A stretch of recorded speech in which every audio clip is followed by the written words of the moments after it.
Hello, everybody. Welcome to Piercing the Veil. Hey, happy Sunday again. Happy Sunday. Happy Sunday. Yeah, you just saw us a couple nights ago on Friday night.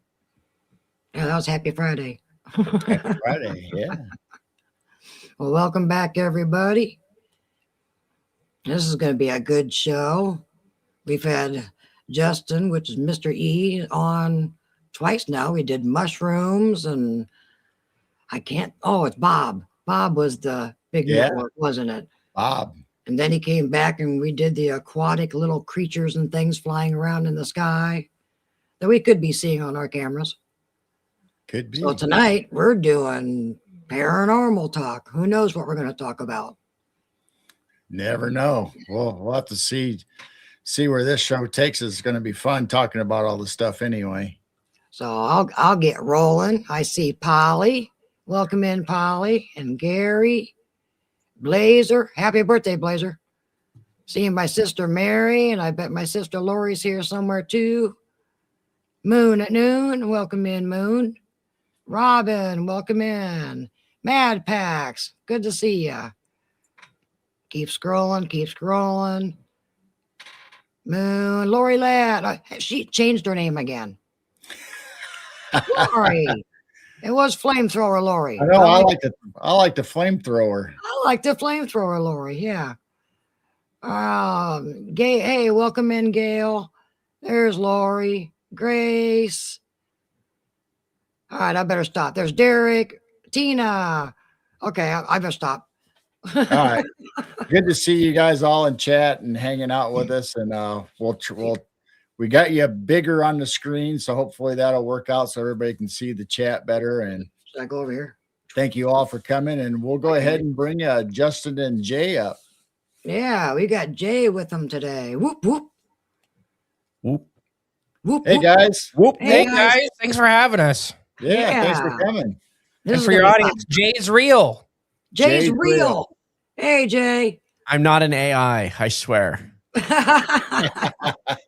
You want to introduce Jay and tell everybody who this strange person is on the other side of the desk? Go ahead. No, Jay, you talk about yourself. What do you want me to say? So you're a bowling alley mechanic. Yep. You're a critical thinker. That's right. Those things are great. Tinfoil hat wearer. Yeah, sure. A balding yet handsome man. Okay, I'll take it. All right. I don't know how you can top that. Nah, you can't. That's about the best intro I can get. What do you say? Balding gracefully. There we go. I've been balding since I was 18. Wow. Mine's just all gray. Yeah, well, now, when you wear your tinfoil hat, is it aluminum foil or is it real tin foil when you make your hat? Good question. It's aluminum. It's aluminum. Somebody should do a study on that. If the old tin foil and the new aluminum, if it actually really does anything. Oh, compared to both in the microwave, but the microwave will explode. Fair. Yeah, just jiffy pop and use that foil.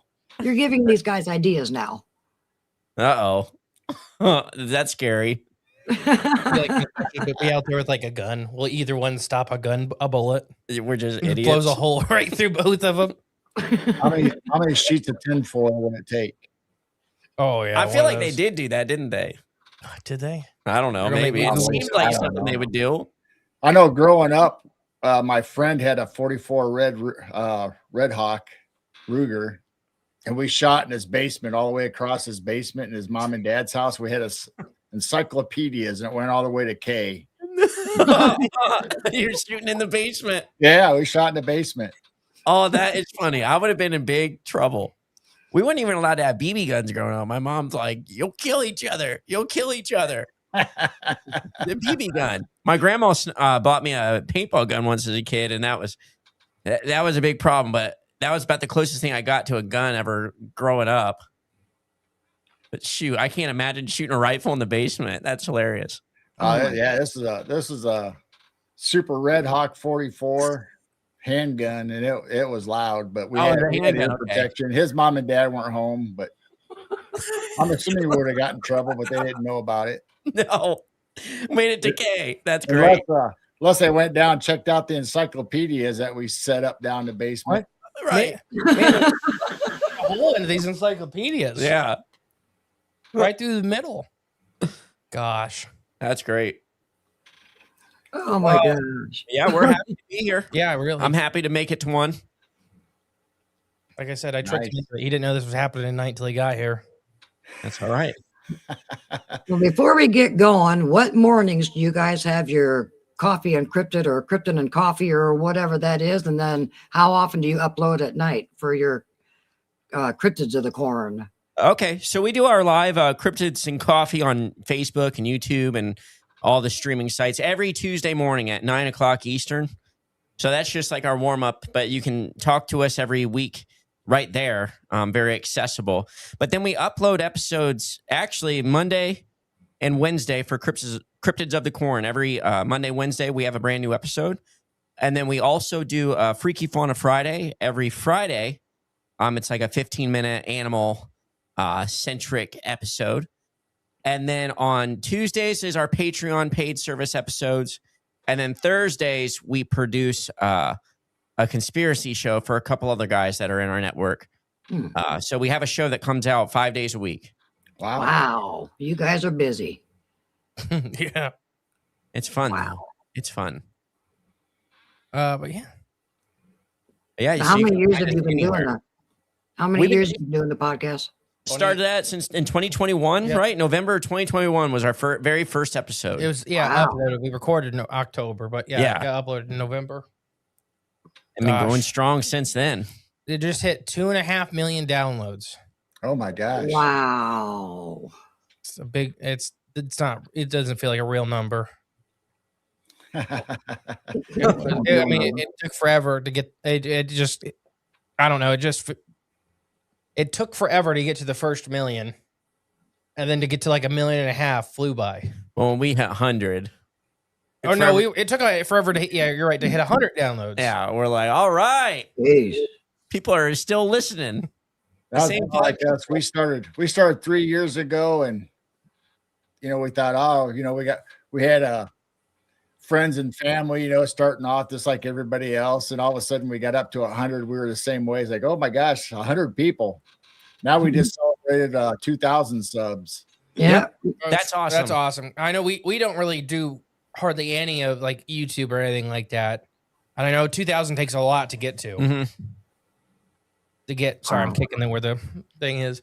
But to get 2,000, like to get to 2,000 active people, I mean, that's hard.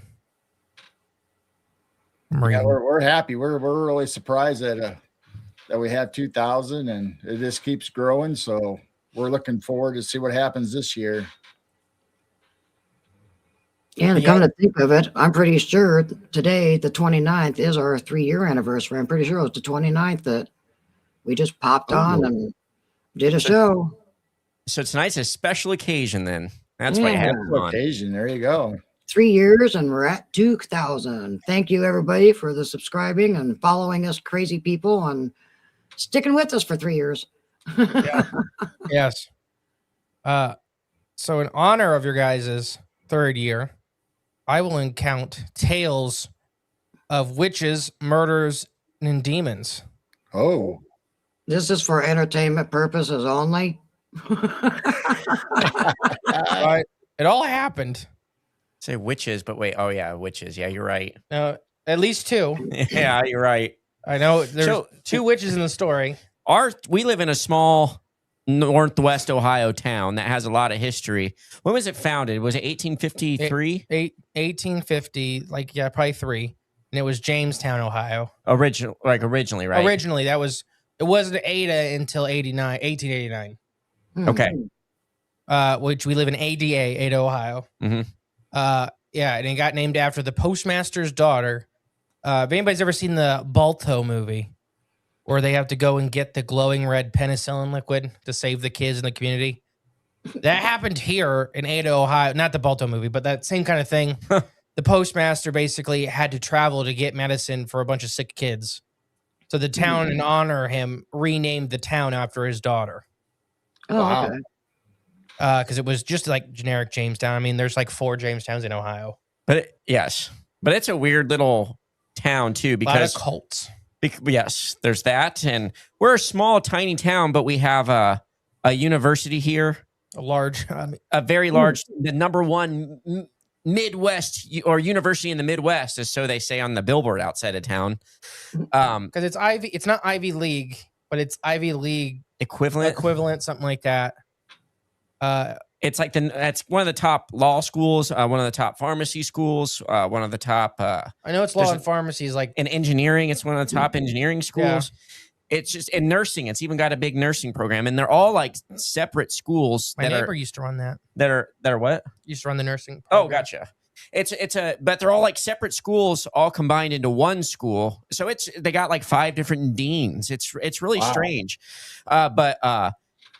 But we got that. We got like the Wilson's Football Factory, where all the NFL footballs are made here in this town. Oh, wow. So that's We just have a plastics factory. yeah. Nothing special about that though. It's That's just haunted. small town. I don't know about if it's haunted. It almost was haunted by your dad. It could be. It may be in the future. Almost, when it almost killed him. Yeah, I tried. Yeah. The plastic factory tried to make a ghost. Yeah. I used to work there, and I never seen anything like ghostly, but I had some experiences where you just kind of feel weird. Mhm. I always saw stuff out of the corners of my eyes there. I don't know. There was my family ran that place for like, gosh, almost 30 years, I would say, if not more. So when I was a little kid, I grew up in the plastics factory and spent a lot of time in there, just not knowing. I just thought that's what you did in life. You go with your parents to their job. And I didn't know. And so I was always there. And like my uncle worked there, and he'd passed away before I was born, but he worked there a lot. And so I always wondered when I would see like little things out of the corner of my eye, is it my uncle or is it somebody else there? But then I just shrug it off. I'm just tired and I'm seeing things and I'm in a factory, and that's just kind of what happens. But other than that, I never felt any like too much strangeness there. Wow. Yeah, I don't think anyone ever actually died there. No, I believe your dad was probably the closest. Yeah, I had to have been 100%. When I won't name the factory I worked at for legal reasons, but my specific machine I ran had killed somebody. Yeah, that's scary. My machine ate a guy. Factories are no joke. Mm. But no, yeah, ONU has a lot of cult ties. Look into it, guys, if you want to, like, at That's home. Ohio Northern University. Yeah. But it's a great school. I mean, Nothing wrong with the school. I'm talking, because it's founded, what was it, 1910 or something like that? maybe, yeah. In the early 1900s, it was founded. So it had just some weird connections with some of the New York, like, cult activity. And there were some weird property buys outside of Ada where there was cult-like activity. Ada has some weird murders. Yeah. England's have been on that list. For anybody who doesn't know, that's my last name. Yes, the victim, not the. No, yeah, they were the one that were So you gotta specify which one you were. Yeah, exactly. I didn't know if he was like making a veiled, a soft threat to everyone out there listening. it happened. Get on that list. I could actually see it both ways. Yeah, me too. I think it almost happened. What? An England murdering somebody Oh no, that in the alleyway out back when that. no, okay, let's not talk about that because legally and damning. He's not a cop anymore. He's a bald little man. Oh, we know who that is. Ozark Blue Man? Yep. Who's Ozark Blue Man? Oh, you can't tell. Ozark Blue Man. What if I give you a hint? That's Jebs. What if it's a roller dog man? He's got a nice chicken on there. It's nice. Yeah, so I mean, I know you guys wanted to, I'm going to talk a lot about my haunted house. But that actually ties in. Let's talk about, you grew up in a haunted house, right? So let's just Yeah, start so that there. ties into the local cult activity. Mm-hmm. Oh, wow. Yeah, it really does. I don't share this a whole lot. I was going to say, how deep are you going to get into it? We'll see. Okay. I don't share this a whole lot because it was a really troubling time in my life, and some of the people that are involved are still alive and live here. So I don't name names because if you lived locally, you could figure out who it is pretty easily. Yeah. But before I get into about the house, I had a relative. Okay, I'll go with dad first. So my dad's grandmother was a blood witch. Oh. And my grandpa, Bob, so my grandpa, her son, they lived in Kentucky, and she would make him collect the blood from animals and other things for rituals, and would even harvest blood from him. Wow. So I think when he was 16, he ran away and basically moved up here with his wife, my grandma, and started a new life. And they never had any contact with her again. And she did end up showing up one time later. Like, she found us again. Just an actual, like, demonic looking gargoyle woman. So she put curses on the family and everything like that. So that's the kind of the start of it. So I grew up, and I'm a Christian for everybody that wants to know or anything like that. But I've seen it all. So the world is a very paranormal place. And if you're an actual Christian, you read your Bible. The Bible is a very paranormal book. Right. Demons, ghosts, and wild men, and dragons, and leviathans. You're going to give me the vapors. Oh, dear heavens. Papers. I don't know a whole lot about my grandma that was the blood witch. I was going to say, did you know what kind of rituals? I mean, what she used the blood for curses or antidotes or? Grandpa Bob never would get into it. It was never anything good. Be very clear with that. She was an evil, evil woman. And what? Just evil woman, like the song. And so when my dad wouldn't even really talk about it until Grandpa Bob died. And then he would kind of talk about, it was a lot of just casting stuff and on other people. I don't know a lot about, like, I don't even like saying it, but I don't know like a lot about voodoo, but I know like you can go places and pay for people to put things on other people. Right. It was that kind of deal. So yeah, not a great person. So that was that. And then, what do you think? Should I talk about the house or the aunt next? Because the house is the most of the stuff. Do the aunt first. All right. So you can, if any of your listeners are researchers, they can figure this out for themselves. In Alger, Ohio, my aunt was murdered in a satanic ritual. And people have called me out on this saying it's not real. And then other people have literally found the newspaper articles for it and put it in the things. And so what had happened is this guy had gotten out of prison for, I believe it was assault.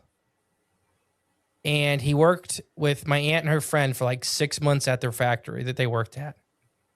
And then one night they get off and they were going to go to the bar together, all three of them. Later on that evening, the Alger Fire Department gets called out to a fire in what's called Old McGuffey. It's an abandoned town. There's nothing out there. If anybody look up the Onion riots, that's where it happened. And that was actually like where the first start of, what do you call that? Where it was like paying with company money. Yeah, where they were paying them in basically currency that's only good right there. Yeah, like paying workers just in money that you could buy stuff at the company store. Right, like the coal miners. Yeah, so that the riots for that changed here in North America started in Alger, Ohio. It's called the Onion Riots. So this whole town is like abandoned over it. And so they get called out to a fire out there, put it out. There's like pentagrams and stuff drawn on the walls and blood. And they find her toe and her tongue basically nailed to the wall in this thing. Ew. And they find pieces of her friend as well. And they never find anything else. And the coroner declared them dead with just the amount of blood that it would be scientifically probably improbable that they could survive without with losing that much blood. So the guy gets arrested and he goes back to prison. He's still in prison. And there's ideas that basically this group, he's basically a patsy, that they pay him to collect people for them to do their rituals. Because that's basically what he went to prison for the first time. He gets out 6 months, does it again, and doesn't fight nothing and goes right back into prison. Wow. And never said where bodies were, never found anything. Like I said, they just found pieces of both the ladies. And this was like 05 or 06. I didn't know her. I never, like, it was my dad's like second cousin. But yeah. So there's that stuff is still active up here. Our house. So we lived out in the country. So it's a news story. Yeah. So that's all I have for that one. Okay. Like I said, you can look up the police reports and the newspaper articles about it. They exist. I used to have a link. I don't have it on this computer. But I mean, you can find it. If anybody at home really wants to find it, you can dig it up. I've had people dig it up before. But that's it. That's the end of that story. I had an aunt. I had a blood relative sacrificed in a satanic ritual 8 miles from where I'm sitting. Wow. Pretty cool, huh? Pretty cool, guys. Yeah. Yeah. Come on down, visit our town, you know. There's bad things in the corn. Yeah, we're not doing the best like advertisement for our local economy. Well, I'm tangled up in wires. Oh, I'm a trapped sea animal. Uh-oh. Literally tangled. Yeah, your camera wire, your mouse wire, your keyboard wire. I'm tangled up like a sea animal. Ada. So that I live in Ada, but the murder was outside of what's called Alger and McGuffey. I seen the comment. All right. So the haunted house. This is the majority of all of the paranormal negativity in my life and my family's life, and I'm going to try to remember it all in order. If anybody's ever listened to the confessionals, I had it all written down when I went on that podcast, and I don't have that little sheet since then. So some of the stuff is out of order, but is Ambrosia's in here. Oh, all right. So yeah, the house we got was given to us. This is live, so this always makes me nervous. I don't want to say any names because these people are still alive. Everybody in this story is still alive. We moved out to our property in 2001. We didn't get this house until 2005. This house was given to us by a farmer because he had bought the land. And he bought it years ago, and there's just an old house sitting on it. So he basically said to my dad that we've had this house for like 50, 60 years. I don't know what shape it's in, but if you pay to have it moved, because it's only like a mile from where our house or our property, moved off the foundation, you can have it. So here's a 3-story house that you can just have for your family. Wow. Because this man, I'm gonna say his name. This man just wanted the land. He's a huge farmer, and he bought a farm, and that was the whole point. So he's like, this house is pointless for him. So we get into this house with the information you have. It's, as far as I know, has been abandoned at that point for 50 years. Okay. what do you expect when you go into a house that has not had anybody living in it for like 40 or 50 years? Nothing but cobwebs. Cobwebs, dust, bugs. I mean, farm Right. fields. Spiders. I don't care how clean your Mice. house is where we live, you're going to have mice Mhm. because of the farm fields. And especially in harvest time, Mm-hmm. they all go into every house because it's just, they're whatever. Snakes. Mm-hmm. Mm-hmm. Yeah, spiders, rats. The house is clean. It's immaculate. Hardly any dust. There's no Wow. furniture, nothing. There's no paintings, no furniture. It's a completely like empty house, but it's clean. Wow. And I remember, so I at this point was like 8 or 9, and I was there every time with them.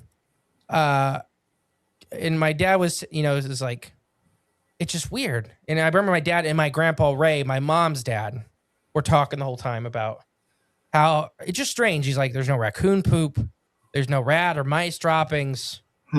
And they were just kind of weirded out by that because it was just like, nobody's been living here, but it looked like, it didn't look like somebody was living there, but it looked like somebody was upkeeping. And so we had to take out a couple walls. There was like basically like a little side room that we weren't taking with us because you had, basically when you pick a house up, some of it's not going with you. And you cut it off the foundation and you have to make the exact same foundation or it's going. Right. And then you set it back down on it. It's a really crazy process. So we're knocking out some walls. And I'm like 8 or 9. And if any of you, a lot of you guys in the comments know me. I'm a bad like animal nerd. Okay. So we start knocking out walls and we start finding snake skins, shredded snake skins. And the walls are just full of them. And I start picking them up and I keep telling my dad, these are timber rattlers. This is a timber rattler snake. And my dad's like, no, we don't have rattlesnakes up in Northwest Ohio. We don't have them. And we kept finding bigger and bigger and bigger and bigger skins. So the college has a herpetologist. For anybody that doesn't know, a herpetologist is a person that studies reptiles and amphibians. And they took him up there, and the lady's like, yeah, it's a timber rattler. Like, and she was telling my dad that they'd been, they're extirpated, which means locally extinct in our part of Ohio for about 120 years.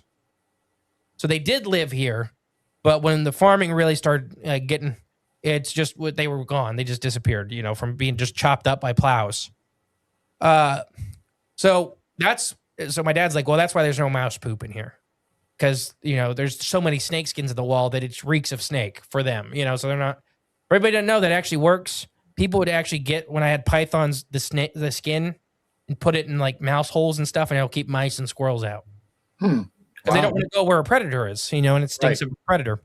Now, there wasn't a snake living in the wall? Well, we'll All get right. there. I might be jumping ahead. I don't know. Yeah. The day comes when we're picking up the house. And so basically, it's hard to explain. It's a semi-trailer kind of deal, but it's like 2 forklifts that kind of scoop under the house and lift it up. And it goes like that. And we had to pay for this power company to come out to hold up wires because it's this whole big ordeal to move a house like this. And it's only going like maybe a half a mile in realistic distance. And I remember, so from being a little kid, this crew was out there and they were getting ready to cut the last bits of support to pick it up. And this big black guy was the guy who was supposed to go down there and cut the last supports. And he went down there and he came flying up saying, no, there's an effing rattlesnake down there. And his boss was basically screaming at him, go back down there. We got to get this going. Like we're on the clock. And he quit there. He quit. He's like, I ain't going down there. And he quit and he left. So my dad had to go down there. And they basically, my dad and my grandpa seen this giant rattlesnake and it was huge. And they just opened the cellar doors and it went out like a person and went into the woods. And did it again. And they cut it. And we moved the house. And we get the house moved and put back down on our new place. Okay. So that is the first part of moving it. An immaculately clean house and a rattlesnake that was guarding the house that supposedly hadn't been there for 120 years ish. And it was huge. I mean, I remember I seen it when I was a little kid. It was just a really big snake, and I had no fear of snakes. I got in a lot of trouble as a little kid because there's a story of me hitting an alligator, like a big alligator with a fishing net, trying to catch like an alligator that could have easily eaten me. Or what about the pet store? I let out every animal at a pet store when I was about these two giant Burmese pythons that immediately went to the guinea pigs. Oh my gosh. And I'm talking just giant Burmese pythons. We weren't allowed back, actually, to that one. So we get the house moved. And we had built a part of a house. So we built a 3-story, like half house. So my dad was marrying these two houses together. So as he was getting up there and they were being put in, there was a spot in the attic where you couldn't see into this spot, but he had to reach in because he was pulling wires from new to old to marry him. And he reached in and he grabbed a bunch of papers and he pulled them out.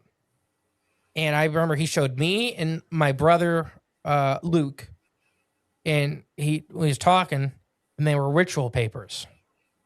And it was, I'm not going to name the group on here.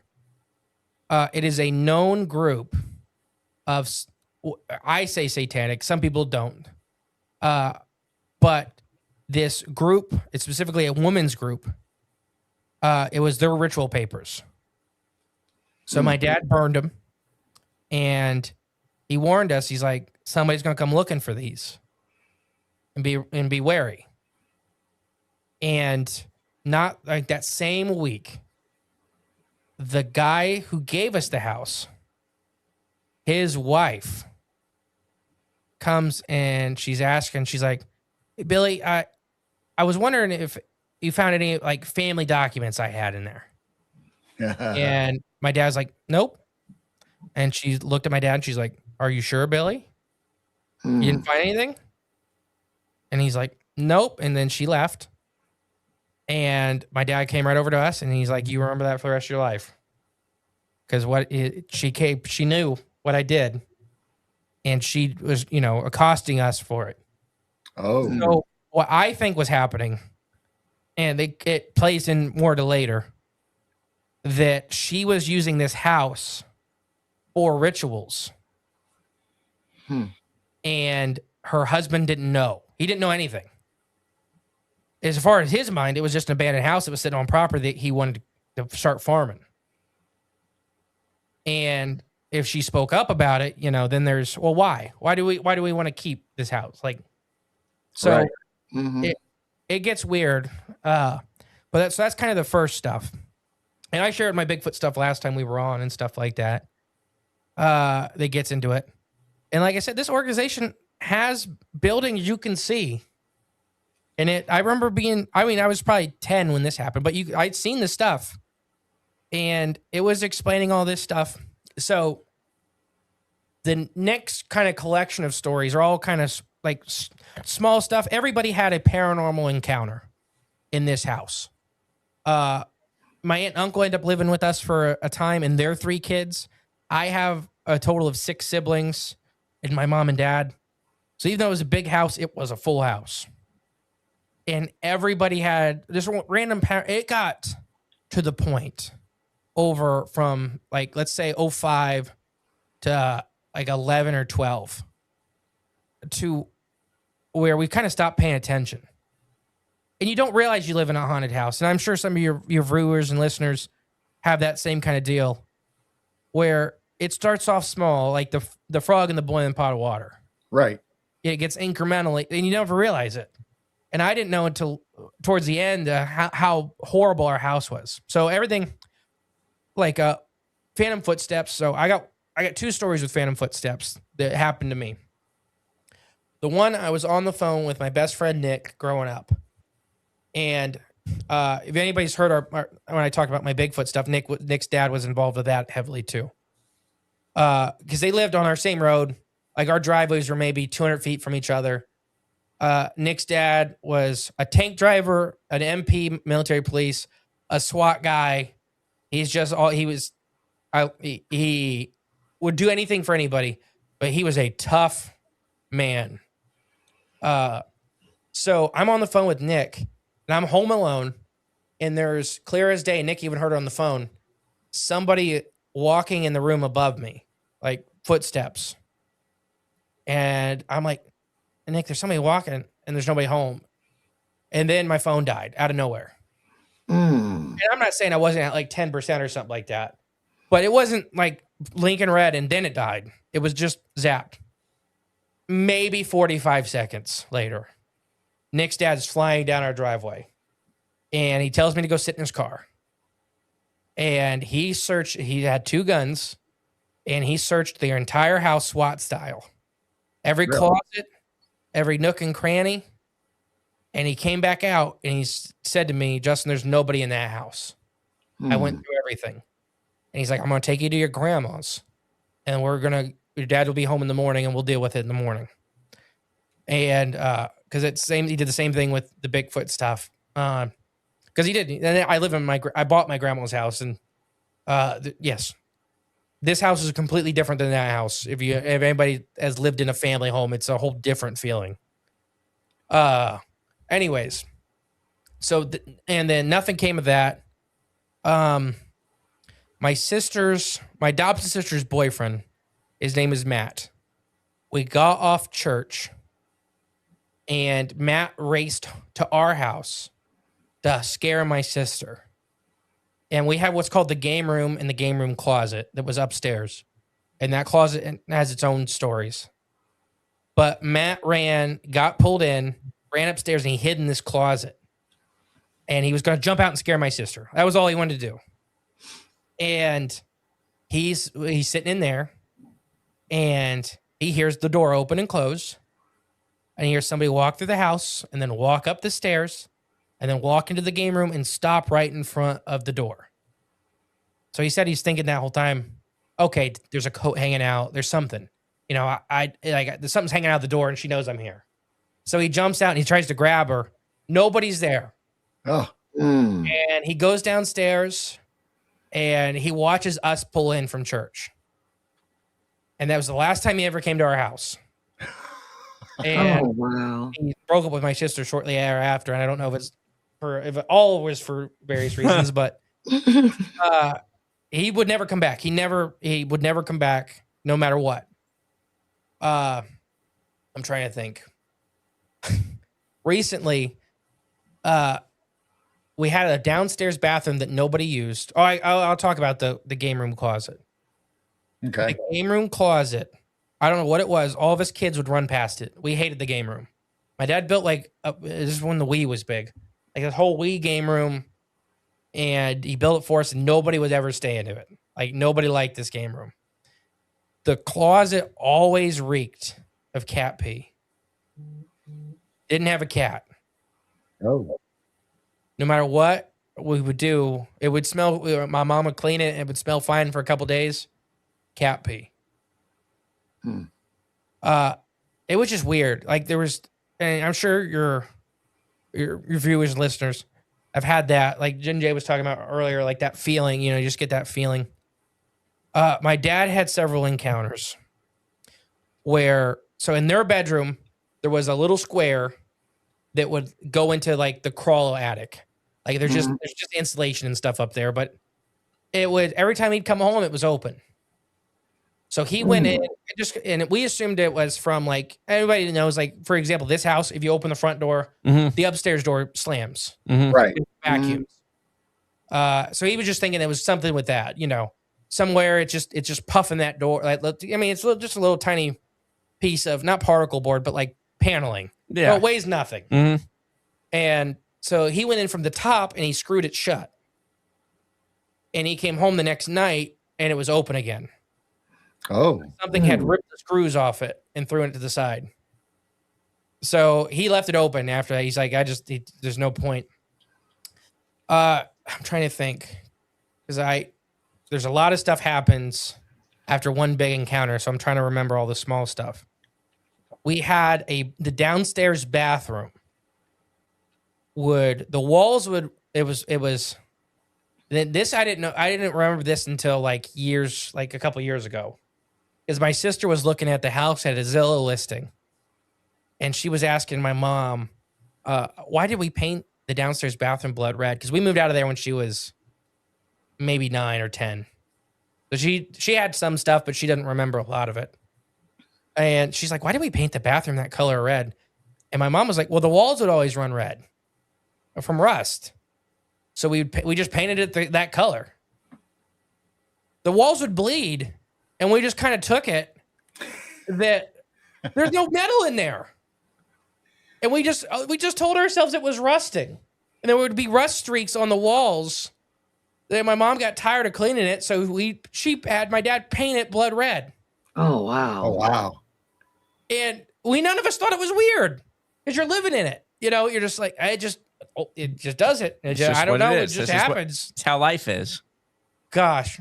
And it was like, and we're sitting there and we realized like this was 2 Christmases ago when this happened, when we were talking about this. And me and my mom and my dad were sitting there realizing how crazy we were. Like, nobody talked about it. Like, what were we thinking? The bathroom had walls that bled. Yeah. Not like I'm being facetious. I'm being over dramatic for that. It would be like red streaks, Right. like dripping rust that had dried. Sorry. And so like I said, my mom, it was green, I think, before that, and my mom got tired of cleaning it, and so we repainted it like blood red, and it still is blood red to this day. I'm trying to remember. My aunt and uncle and their kids had many encounters with just like a bunch of small stuff. Like stuff would get knocked off. Stuff would be opened. Like the footstep stuff happened so much that we stopped caring. Like we'd have people come over and they'd hear people walk upstairs and we'd be like, don't worry about it. There's nobody up there. You can go look if you want. There's nobody there. You're not going to find nothing. And it was just all this stuff. But over the 7 years we lived there roughly, it was getting more and more and more intense to where a lot of times it was getting crazy. But so the one night where stuff really kicked off. Can you think of anything before this that I'm leaving out before I get? I mean, you're hitting all the story points. I mean, you've heard it enough that Yeah. I mean, I know you haven't touched on the one stuff yet, so. What? Well, the demon part. Oh, it's coming. Yeah. So this one night, I'm 16 or 17 at this point. My brother Luke is 2 years younger than me, so he'd be 14 or 15. And he has muscular dystrophy. He's the toughest person I know at this point. He'd been in the children's hospital many times. He had his legs cut open a whole bunch. They didn't know what was wrong with him. All this stuff. So Luke is a very tough individual, especially as a kid. He didn't cry. He would literally grab hornet's nests with his hands and crush them. Because he had so much, like they put him, not my parents, but the doctors didn't know what he had. So he was just getting poked and prodded from the age of 3 on. So I don't know. So one night though, my room, I had a big python named Fluffy, and it was the only snake I've ever owned. I've owned many snakes. It was the only snake I've ever owned that my mom would handle. My mom doesn't care for snakes, but Fluffy was such a sweet animal that my mom would actually take her out and put her in her feeding tank to feed her. Oh. And so it's important for this to understand that she was a very special animal to my whole family. My brother really didn't like snakes, but he didn't mind her. Because like I said, this animal had never, like you could leave her, wherever you put her, she'd be there when you got back. It's just a living rock. It was just a living rock. Never bit, nothing like that. A couple lizards and a bunch of fish in my room. So this night, it's a school night. Both my parents worked. I'm the oldest kid. So I had to get up early. I had to make breakfast for everybody, pack lunches, and get everybody organized and get everybody to school. If you're farm kids, you know what it's like. Where both mom and dad worked, they were not there. Like they had to go to work. So it was my job to get everybody fed into school. So it's like 11:30 at night. My brother Luke comes in and he's like, hey, can I sleep in here? And he's never asked me for anything. Like, and this is like so out of the blue. And I'm like, I'm on a little twin mattress. I'm like, you can't sleep in my bed. He's like, can I sleep on the floor? I'm like, yeah, sure. So he goes and sleeps on the floor. Well, I turn my back and I'm laying kind of facing the wall. And he gets up and he pokes me really hard in the shoulder. And I'm like, Luke, quit it. And he pokes me really hard again. I'm like, Luke, come on, stop. I got to get up early. Like the third or fourth time if your mom ever pinched you in the shoulder. Right. He did that to me. So I'm furious and I turn around and scream at him. He's asleep on the floor. Oh. And this black shadow entity is standing, leaning over me, looking down at me. And I say looking, it didn't have eyes. Like I didn't get the glowing red eye kind, but it's blacker than black, like a void, is leaned over top of me. And I'm just staring at it and it raises up. And as it's raising up, the lizards are going nuts. The fish are going nuts. And Fluffy is fully reared up, striking at it through the glass. And she broke every tooth in her head. Oh, wow. She's slamming into it. And I'm just sitting there frozen. And this thing backs up, goes towards my closet, and kind of melts down into the ground. So Luke had some, he won't ever talk. Luke doesn't talk a lot about a lot of this stuff. He had some kind of encounter, and it basically had chased him into my room. So I get it. Me and Luke come flying to my mom and dad's room. We're in tears. I tell my dad what I seen. And he's like, all right, get in the car. We left and we went to my grandma's house, this house here. The next morning, it was me, mom, dad, a lady named Carol Slane, and a couple of our church deacons, and my grandpa Ray. And they're praying over the house. And Carol Slane, I always describe her as kind of like Yoda. Like it's kind of what she looks like. Well, she's short and she's wise. And I don't know, I love her to death. She's still alive. Yeah. But from my church, like I was a little kid, she always just kind of reminded me of Yoda. But I've never met she's one of the most godly women I've ever met. And she and some of the deacons were praying. And she's like, yeah, there's a lot of evil here. There's anchors. And she starts praying and she touches a spot on the wall of the old house. And she says, Bill, go get a hammer. There's something in the wall right here. And my dad, without asking, without questioning, he goes and gets a hammer, busts open the wall. And they pull out this knife that for the handle had a smiling serpent with a mouthful of human teeth.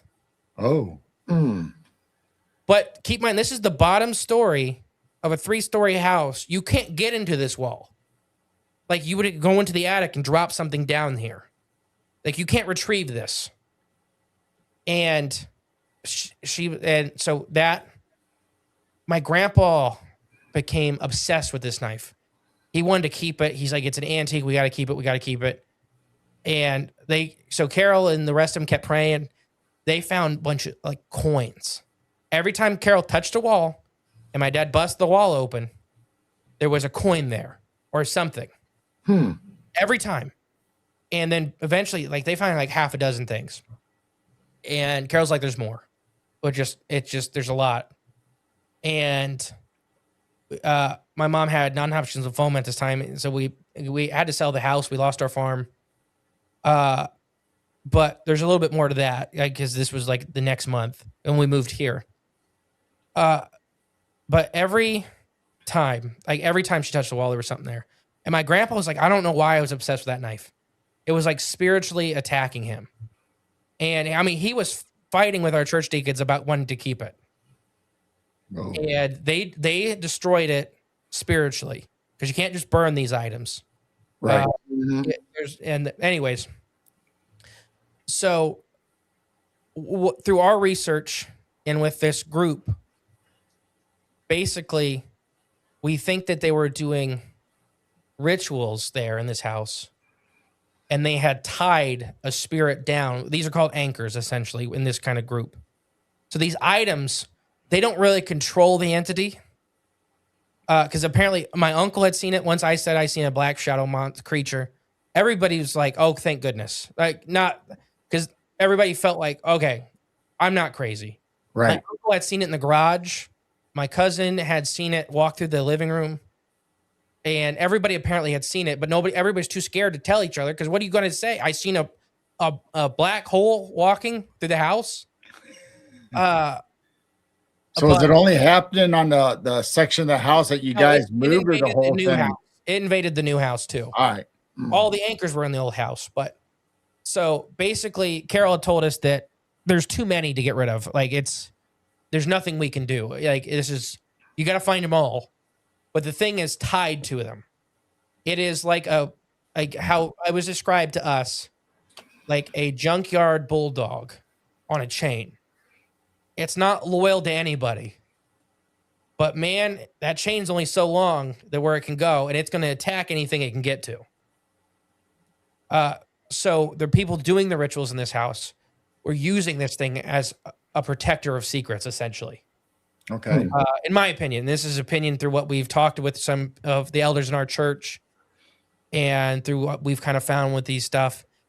And it's just crazy. So when we lost the house, we didn't sell the house. We lost the house. But the guy that got it, gosh, my mom's going through non-Hodgkin's lymphoma. Chemo's kicking her butt. I remember it was days she couldn't open her eyes. They were so swollen with pus. And so my mom if anybody at home has ever experienced or had a family experience non-Hodgkin's lymphoma, when they catch it, it's a 50-50 shot, whether you live or die.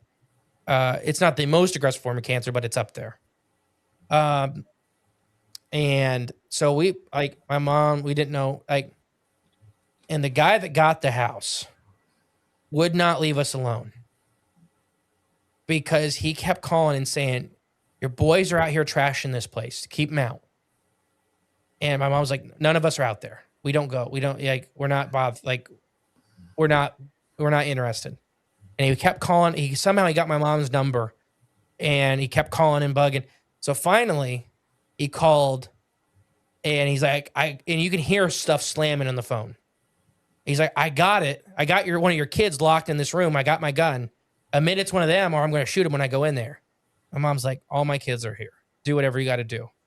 The guy throws open the door. All the sound goes silent and he hangs up. And he sells the house like a month later. So what we imagine happened is he threw the door and there's nobody there. But we could hear it sounded like there was a gorilla trapped in this room. And the house is sold. I haven't looked it up in a minute. When I was on Tony's show a couple years ago, in about 10 years, it has sold about 11 times.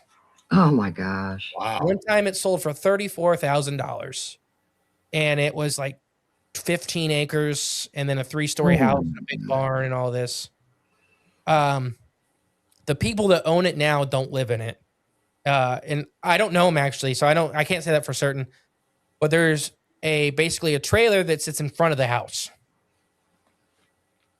And I mean, I know I'm forgetting something.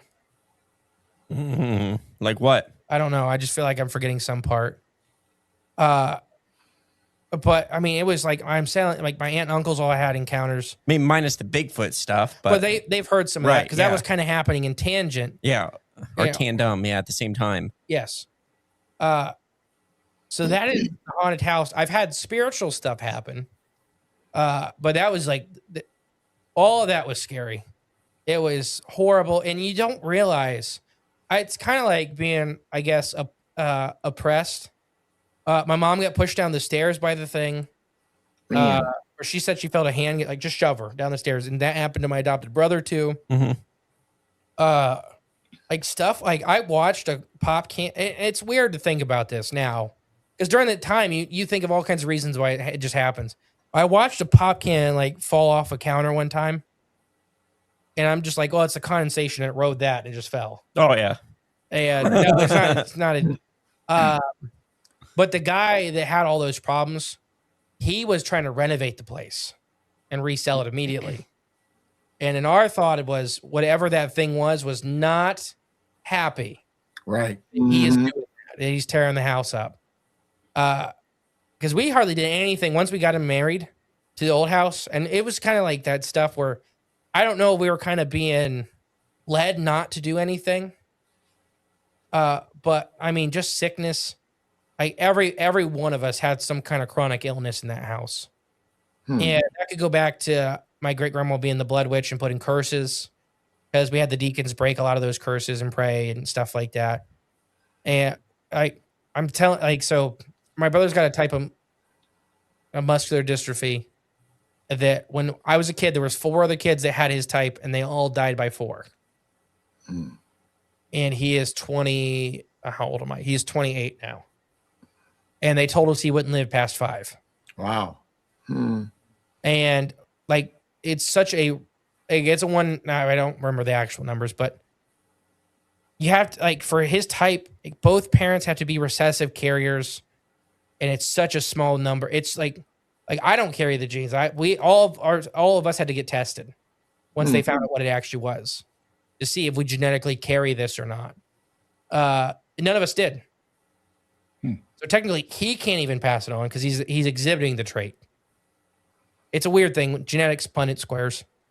But like, my sister had chronic asthma. There was just, I know I'm forgetting like the small stuff. So in your house, when you found the coins, how old were the coins? Were they old? Were they new? So let's see. I was probably 16. I have, like, my grandpa was an antiques dealer.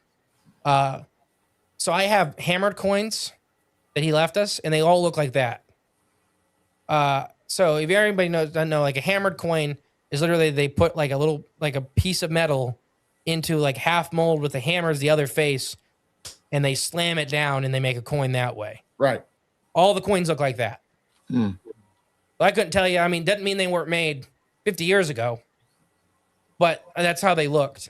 And the knife was like handmade. Not, and by that, I don't mean it was like extremely nice. Like, it looked like, I mean, better than I could do, but it looked like somebody sat there and carved. I still can remember what this thing, like, to this day. I have problems with memories, but this thing is vivid, where it's smiling. It's this huge, like, almost a smiling man smile with giant human teeth. Wow. That's crazy. And it's giant snake. And I mean, the knife was probably about a foot. The blade part was probably a foot long, but it was all rusty. It was dull. It was just, in my opinion, a binding object. Okay. But I don't know that, I don't know that for a fact. I just, through a lot of research, through the looking into the group that was associated with this. And the lady that asked for the papers still does weird things. Still alive. Still alive. She's a billion years old. I watched her eat $100 worth of Taco Bell one time. Wow. Well, she's not even that big, though. She's like 70 pounds. Yeah. And little old lady. It was like $60 in Taco Bell. Well, maybe now it would be. Now it'd be like $400. Yeah. This is like, we're talking like 10 years ago. Yeah, this is 12 money. Yeah. 2012 money. Which is still bad. Yeah. So not by a priest. I grew up Brethren. You're reading a comment. Sorry, I'm reading. Yes. I grew up Brethren, so we have pastors, not priests, and we have deacons. So deacons are church elders in our church. And yes, they prayed a lot. And like I said, Carol was praying over the house to bless the house and finding these things. And like I said, every time I remember it vividly. And it's plaster. So this is like, if anybody's ever dealt with a plaster house, it's like concrete almost. Right. So it's not like drywall where you can just take a hammer and bust it open. The plaster with the little wood slats behind it. Yeah, was. This house was heavy. Mm-hmm. But every time she touched the wall, there was one of these coins there or that knife. And every time she was praying and the deacons were praying and they were finding stuff. And she's still alive too. Yeah. Is that all they ever found was the knife and coins? Or was there other they stopped. Because Carol was saying there was so much there that at this point you're going to demolish the house. And I'm telling you, they found stuff on every floor. They found it and every part they were like, I can't stress this enough. Every time Carol touched the wall, it was there, right where she had put her hand. Wow. And the one room where the knife was pulled out of was a 14-foot tall room. So who knows what's up there? Wow. right? You know, through like I said, you couldn't. This was either built into the wall, or you put it in from the attic down. Oh, it came down through the wall. Yeah, like there's no gap until you get to the top. We Like- should go back and we should buy that house. Yeah, you could not pay me enough to go back into there.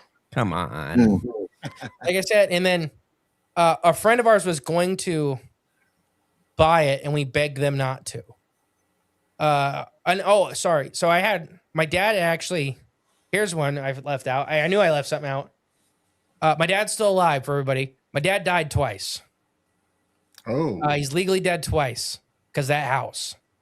The house killed him twice. What? I could tell you something that you don't know that your dad told me. Okay. Uh-oh. oh, Oh. Is when we were out at your When he was drunk. maybe. It's the only time he really will talk about it. Yeah. I mean, probably was. It was at your nephew's. When I went over there real late for his birthday party, Yeah. they were just having a fire, but this was Mhm. after the party, obviously. And I just hung out there with your mom and your dad, and I think Lisa was there and Jamie. But it was just us, and he was just talking about some of that stuff. But he said he didn't burn the papers. What did he do with oh. it? He said he gave them back to her. No, he didn't. That's what he said. Oh. She probably threatened him. Well, I didn't know that. Yeah, and he said he Oh. didn't know that. He said he told you he burned them. Well, he did tell me. Yeah, but he said he actually gave them back to her because he kind of freaked out. Well, yeah, 'cause she was evil. She still Yeah. is. Yeah, I didn't know that. she got the papers back. Wow. Oh, me and Dad are going to talk about that tomorrow. Yeah, I don't know if I should have said that, but Well, you I should have probably swear, still alive. I swear on my everything that he told me. Dun, That. dun, I believe dun. Yeah. Dun, dun, Scary when dun. she came. Like, Well, she's kind of scary just looking. she looks like a little demon. She looks like a little gargoyle is how I describe her to people. Actually, have you ever seen the horror movie where it's in an elevator and everybody dies in the elevator and it ends up being the Satan inside the little old lady? No. Mm. There's a horror movie like that where like they start hanging themselves and murdering each other in this elevator. They're stuck. And I'm sorry, everybody, I'm ruining it. The twist is it was the old lady the whole time. Mm, But the old lady looked like a little demon in the corner. gotcha. Oh my And that's what this lady looks like. I almost said her name. Yeah. I'm trying to Do you really. think she's still sneaking out there? Maybe not having access to the inside of the house, but still going to the property. Oh, I think near she the probably house? found a new place to do it. I think she just wanted the stuff back All right. Mm. because they have several.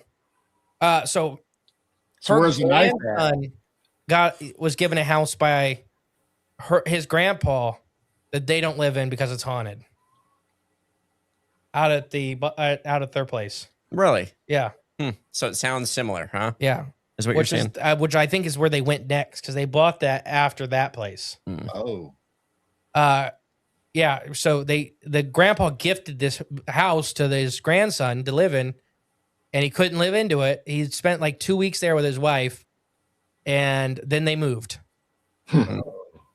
But it's this. I mean, it's. I would love to see her and like Carol Slane like WWE style Gosh. because they're both about 100. Yeah. So And who they has made the like knife now? Huh? Who has the knife? So the Carol and the Deacons had it and destroyed it. And to my knowledge, All right. the Deacons took it with them. Hmm. What was I going to say? Oh, when my dad died, you got me off track. Oh yeah. Sorry.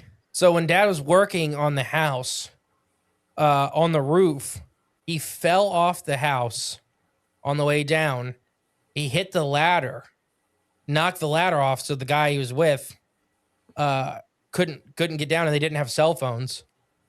And my dad hit a brick, and he was bleeding to death. He had an ulcer bust. So he's laying there bleeding to death, and then my pastor this time was on the roof with him. And so he was screaming for my mom. Nobody was there. Finally, they get there. They get him down. They run him in. He was dead, legally dead for 11 minutes. And they revived him. And he's seen heaven, at least the gates to it. So I always make him tell that to people, like what it looked like. Because he described it the first time was the dark tunnel with the light. He came into the light, and it was a field, and I always forget the flower. It was a field of all of his favorite flowers. And he could feel this presence across the field. And it was God, but he just said it felt like power and love and all this super strong emotion. And he just felt this force just push him back. Oh, okay. And that's when he came back. And the second time he died was he went to our doctor, like our family doctor, and he never went to the doctor. He's like, I just don't feel right. And then he had an ulcer bust at the doctor's office. And so he's talking to the family doctor and he drops dead. And the family doctor ran him, like, luckily they were in the park, like across the street from the ER. So this guy's like carrying him into the ER, and he was legally dead for, I think, 3 minutes that time. Wow. And he got to the edge of the field, he said, that time. That was all happened while we were at that house. Gosh, like I said, you can, like, I don't ever give out the address or anything like that. People have found it. But you can see on like Zillow and stuff like that how many times it's sold, what it's sold for. It's like, last time I looked, it was 11 times in I think 10 years. Wow. That was for Tony's show. We actually had it pulled up and we listed the prices. I think like it was, the lowest was like around 30,000 or something like that. But I'm trying to remember. Do you think there was any portals in the house, like the game room closet? It could be. I really don't know. But I mean, you guys haven't ever thrown a rituals. ball or anything, all of a sudden it was just like gone? We never had that because we spent like no time in that room. All right. Nobody would want, like, because you had to go through this room to get to the new house on the second story. And we all ran through it. And nobody knew why. Like, nobody could figure out why we did that. Like, nobody spent any time in this room. So it could be. And I mean, it could be portals, ritual. Like, I don't know what happens when you start doing these rituals to a place. And because what? That comment, I'd rather live with the snakes than the haunt or the haints. Right. That's good. Snakes are fine creatures. I love snakes. Should have never chased the snake out. No, and that I never even got to that. That was through some of our research, we believe that was probably a spiritual being too. That was not a fully flesh and blood entity. Did you ever see it after that? Right? No. And there was actually the ONU college. They went and looked for it and So stuff like. find it. Nobody ever found it. I think it was there doing a job like the shadow entity was doing a job. Oh wow! Like I think it was put there to basically keep vermin out, keep the place clean, and it just sat there and it grew and grew and grew. Because I'm telling you, we found no mice turds, we found no rat turds, we found no raccoon poop, which is wild. I mean, in any house, I don't, like I said, in our part of the state, I don't care how clean your house is. No, You're going to have field mice. If you have an empty shed with nothing in it, you're going to have field mice. Yes, it's going to be in there. Because during the summer, we have so many fields. We have billions of field mice, and then when they cut the fields down, they go into everything. It's like clockwork. At the start of September, your house is going to be infested with mice for a couple months, and then they die down. And then once they plant again, they leave. Right? My barn has, I think, 5 or 6 5-gallon buckets with a little lid on top, and they crawl up there, eat a little bit, and slide right in. Yep.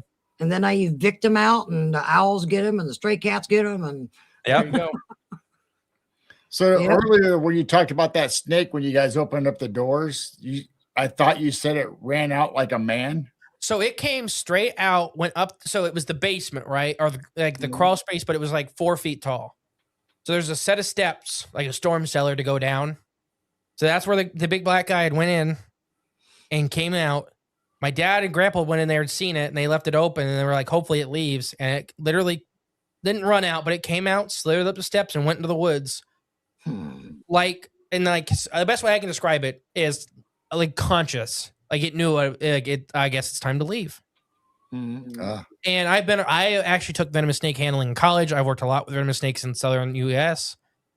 They're very intelligent. They're not monsters. They're animals. They're just animals. And people have a bad fear of them for no reason. You know, I love rattlesnakes because guess what? They give you a nice warning.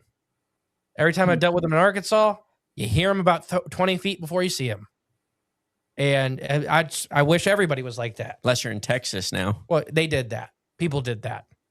No, so this I believe was a spiritual being, in my opinion, where it was like whatever the shadow entity, I think it was another entity tied there.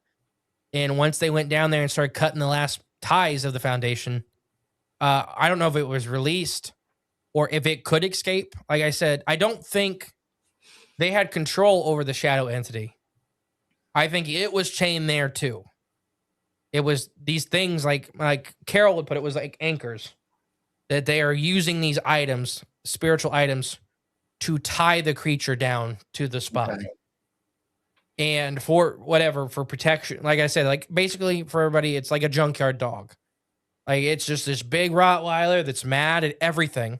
It'll eat the guy that owns it just as easy as it'll eat you, but it's there to guard something. And whether it's kind of like a divot box, it could be like that, or like put the spirit in there and seal it.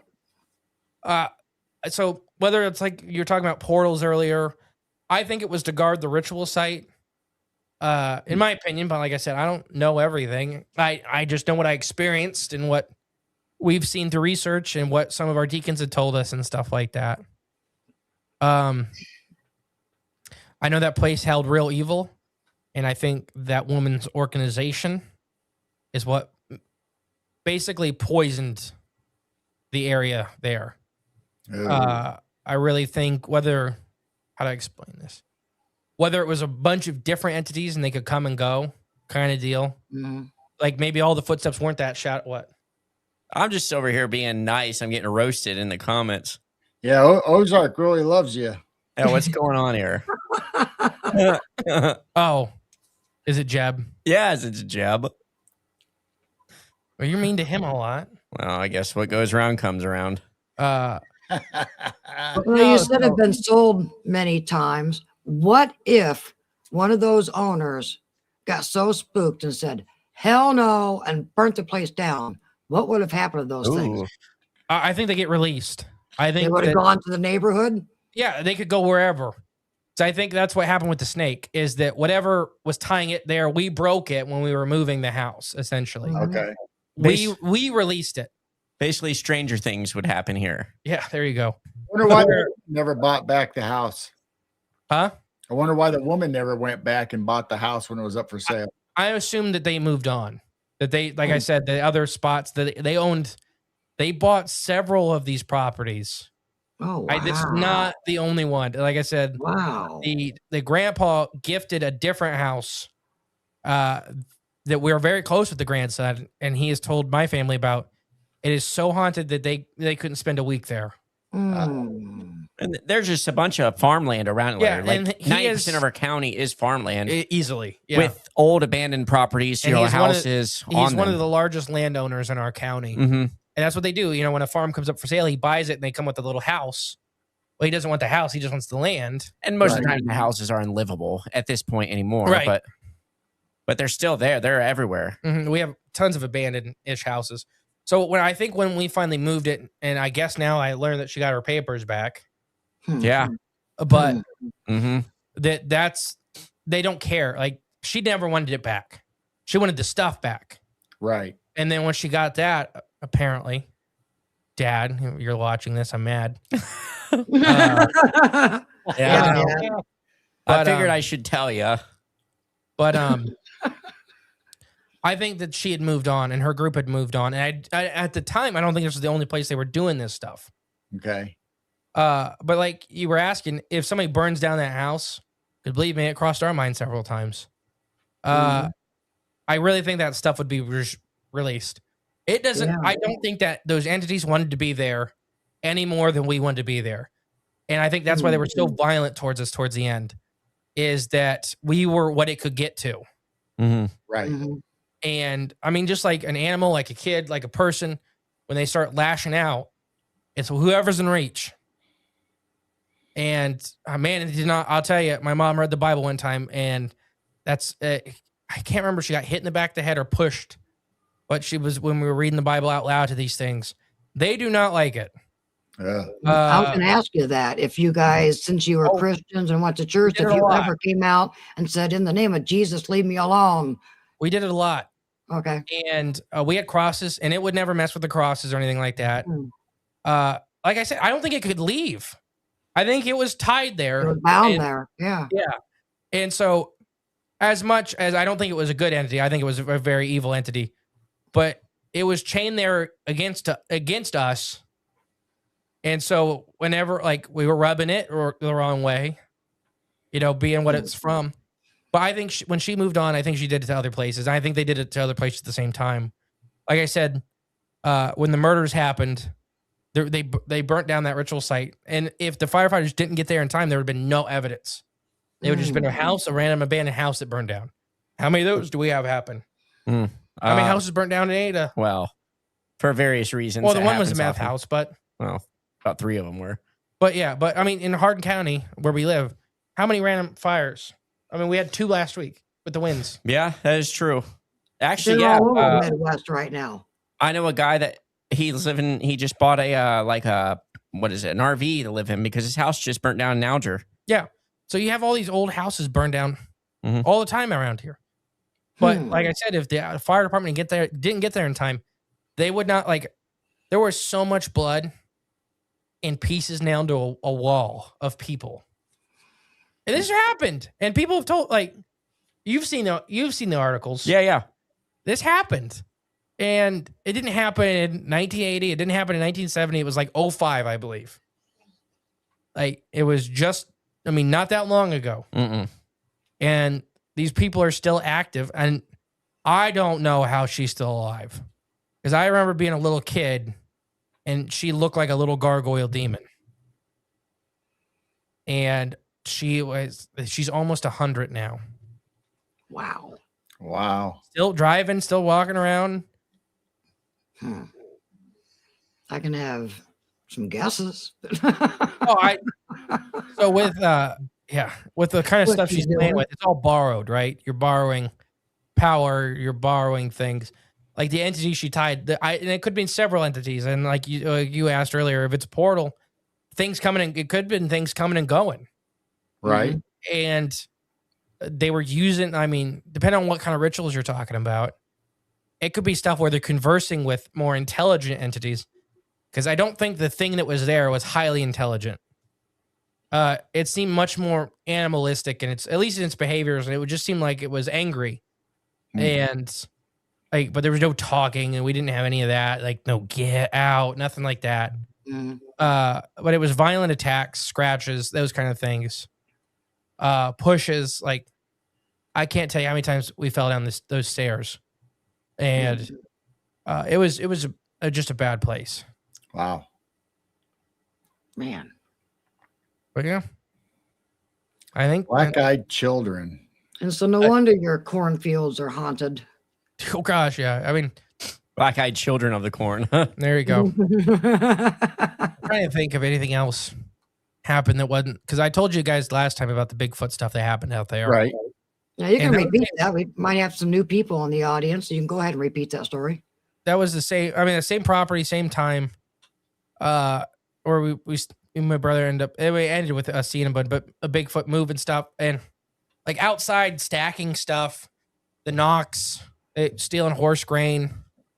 But you still don't know now, looking back, whether I don't know if that was a flesh and blood Bigfoot. I know it had flesh and blood once. By that I mean it was eating horse grain, which anybody who's been around, it's sweet feed. It's covered in molasses, and it's even sweet to us. Like being a farm kid, we tried it a couple times. That's what I give my goats. They love their sweet feed. It tastes just like molasses grass. It's not great, but if you're eating sticks and mud and salamanders, I bet you it would taste pretty good. oh, it's like cereal. It's like eating Frosted Flakes. But and then a couple of expensive chickens, and then when my dad shot in the air, it ran away. And so to me, that says flesh and blood wants or needs, and flesh and blood fears. It's scared of the gun. It wanted food.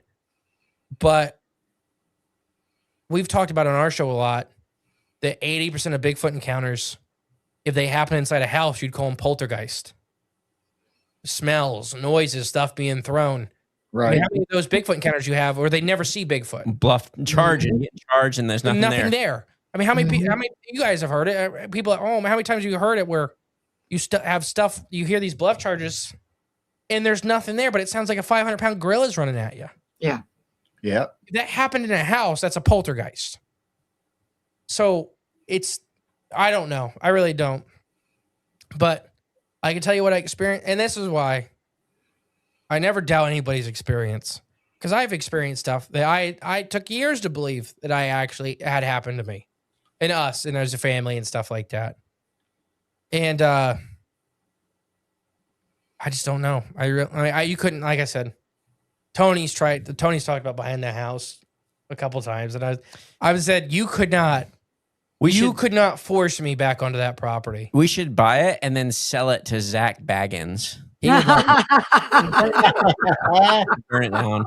Like, here's the real portal to hell. You know, we'd make some money on the side. That'd be nice. Well, she mentioned the box. Rent it out on the weekends, the paranormal teams. Yeah, you guys That's could where the real money off is. of it. Yeah. They Like wouldn't that. stay one night, I bet you.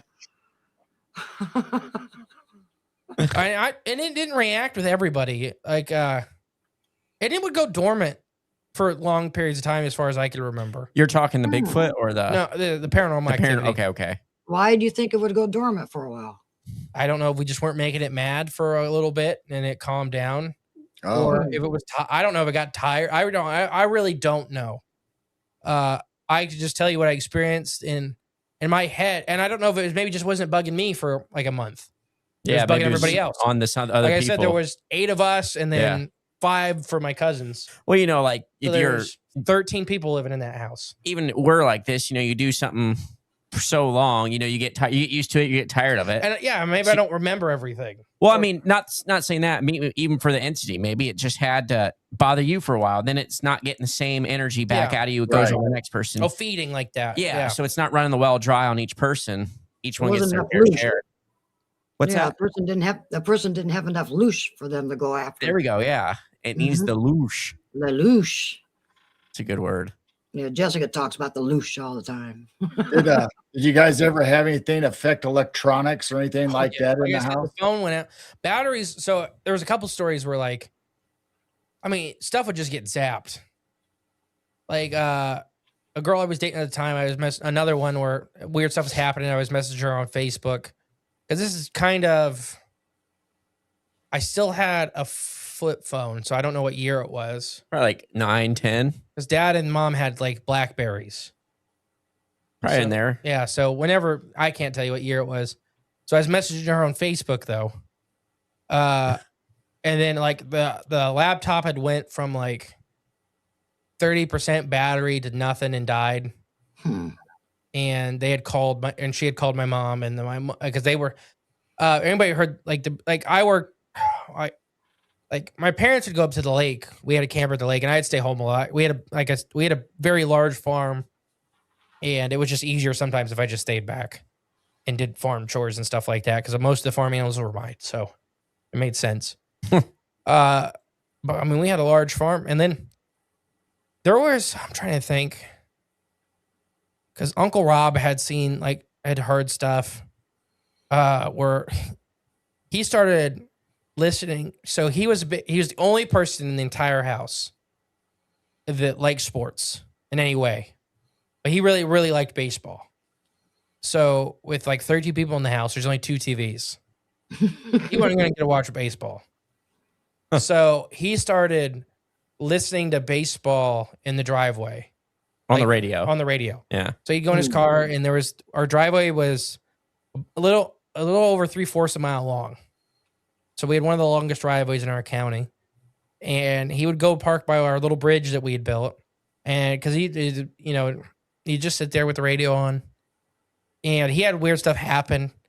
The one night we could see where his car was parked from our living room, like it was probably 300 yards from the living room, and he would just have the parking lights on. And he'd sit out there and listen to the radio, smoke a cigarette, and.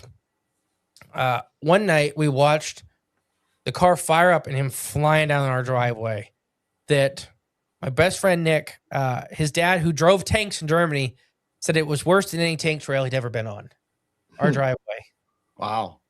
Meaning So, it's that bumpy? Is or that what? bumpy potholes and just Yeah. because that creek would wash out the stone every year. Oh, yeah.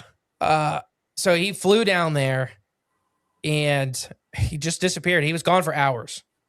And I remember he came home and my aunt was so mad at him because he didn't tell anybody where he was going.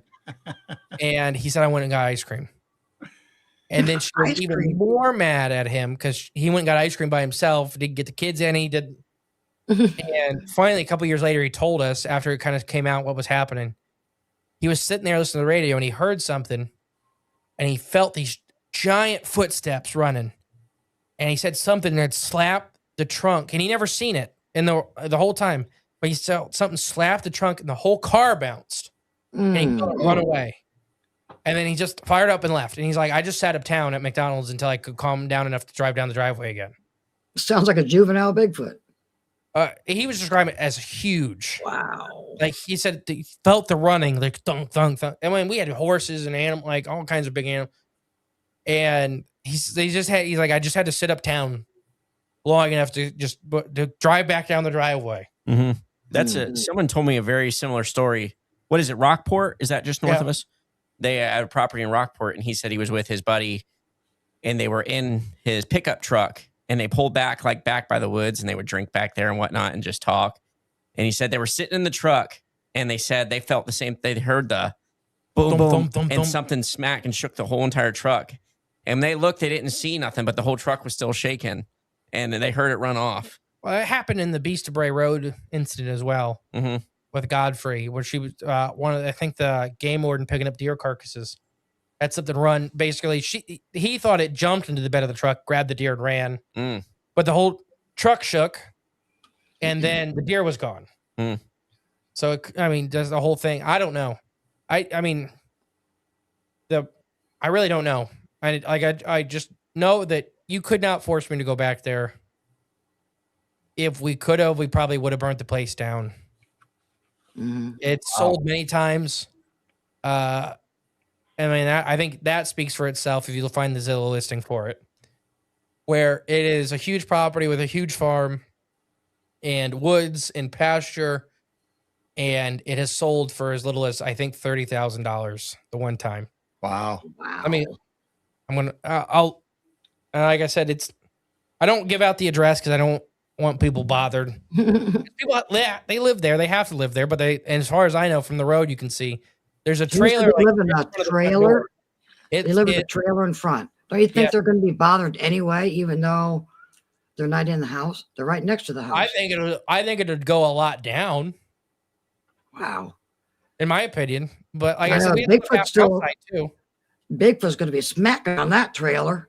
They like trailers. Yeah. The Bigfoot, like I said, the only time that me and my brother seen it together, but that stuff only happened like one-on-one. Like it never happened when everybody was home. It happened to several different people, but it never Right. happened when you were around everybody else. Besides the final one with me and my brother seeing it together. And I've only gotten him to retell his part like 3 times in my whole adult life. Because he hated it. He just hated it. And I've sung the praises of these guys before. We didn't talk about Bigfoot for another probably 3 years after seeing a Bigfoot. I don't know what Bigfoot is.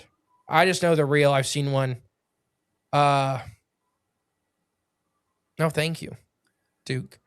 I don't know what Bigfoot is. I know I've seen one. But So let's talk about the recent Bigfoot sightings in Ohio. What do you think's going on there? so Yeah. we had Jeremiah Byron on our show from the not Finding Bigfoot Society. Yeah. For the Bigfoot Society. Yeah. podcast. Right. Yeah, Jeremiah. Love him to death. Him and I'm gonna forget. Is it Adkins, the researcher? Glenn Atkins. Yep. Glenn Adkins. Mhm. Glenn has been the boots on the ground guy. And Jeremiah was the one that got the first reports with the Bigfoot mapping project. Mm-hmm. And so Jeremiah, I can't sing his praises enough for this instance. But he has the whole timeline of sightings on his page where he maps them out really good and where they happened. They're still going on because they moved a little bit. So it is still reports. Yeah, but they slowed the delay because there were so many people going out All right. on like private Mhm. property and stuff like that. Because Lake Milton, I think, is the last one I saw. Yeah. So he talked on our show about it. This was just this last week. Like he was on our show. Mhm. Like we just talked to him about it, where they slowed down like publicizing some of these. Okay. Because some of the people, like the one lady, like there were people at her house and he didn't say where she lived. Just to the story, people figured it out. And Yeah, they're trying to hunt them down and shoot them. Yeah. yeah. Mhm. But well, Jay, you have a really good theory on this. I've talked a lot. Oh, okay. What's happening at Lake Milton, Newton Falls, like over there? Oh, specifically the Lake Milton. No, but okay. no, that's Lake. That's the area. Well, what was revealed to me, which I didn't know, Justin revealed that Lake Milton has some of the cleanest headwaters in the whole state of Ohio. Oh. And what we know from Bigfoot reports and stories, at least what we gathered over the years, is that it seems to be fresh spring water. Fresh water, clean water seems to be a site or a place with a lot of sightings. So that was just an interesting fact to me because a lot of these sightings centralized around that area. So what I think is going on is just normal Bigfoot activity and behavior. It just finally is getting reported in real time and got published in real time. And it just kind of caught the media's eye because Jeremiah has quite a following. Mhm. And you get it out to enough people and it catches enough buzz. That's just kind of how information works nowadays. So I just think I don't think it's anything out of the ordinary or anything new that's happening. It's just finally getting reported and people are taking notice. Now the path it was taking, people were speculating that maybe it was going to Salt Fork State Park. There's a thing called the Green Highway in Ohio, and it's Salt Fork, Hocking, and Wayne National are what makes up the body of it. So there's a part where besides highways and roads, you can start in southern Ohio and walk all the way to New York without leaving forest. And it is in the heart of that. Now, so what we like to do, so biology, I can talk a lot about that part of it.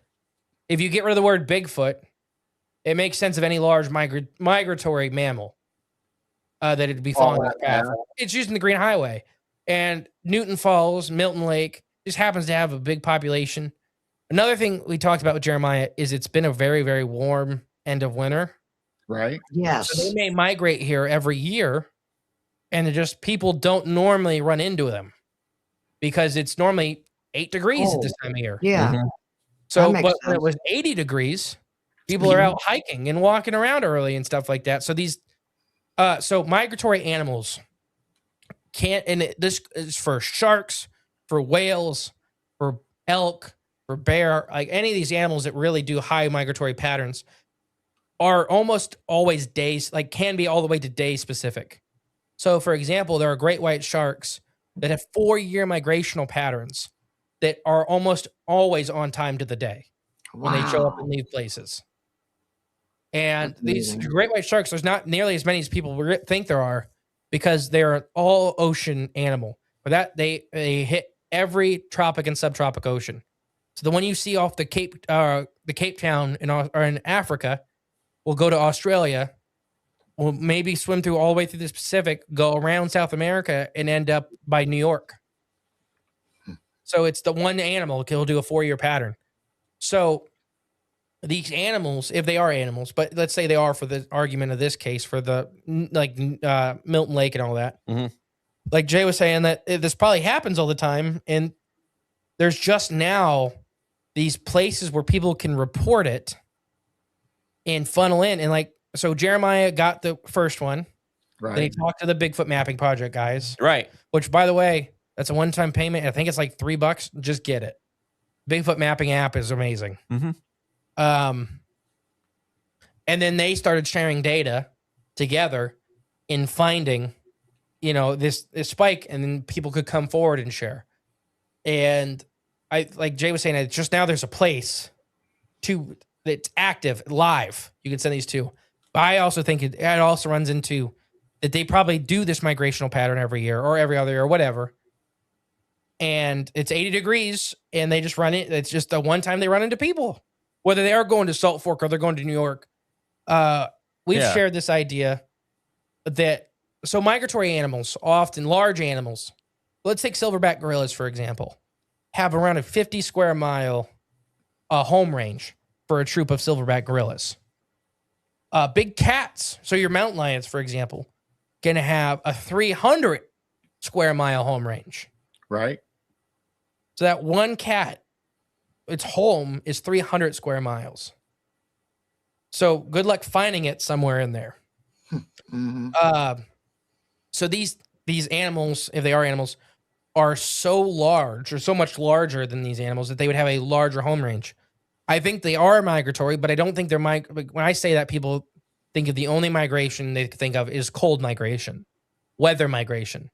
I don't think they care. There's Bigfoot in Alaska, right? They don't.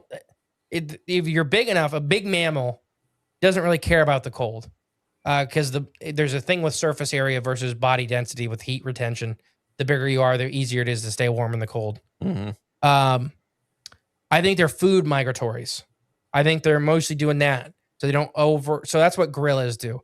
That's what big cats do. That's what elk herds do, where they do not over encumber a resource. Where you basically, if you eat something to depletion, it's a dead resource. Right. So these animals, if they are animals, aren't dumb.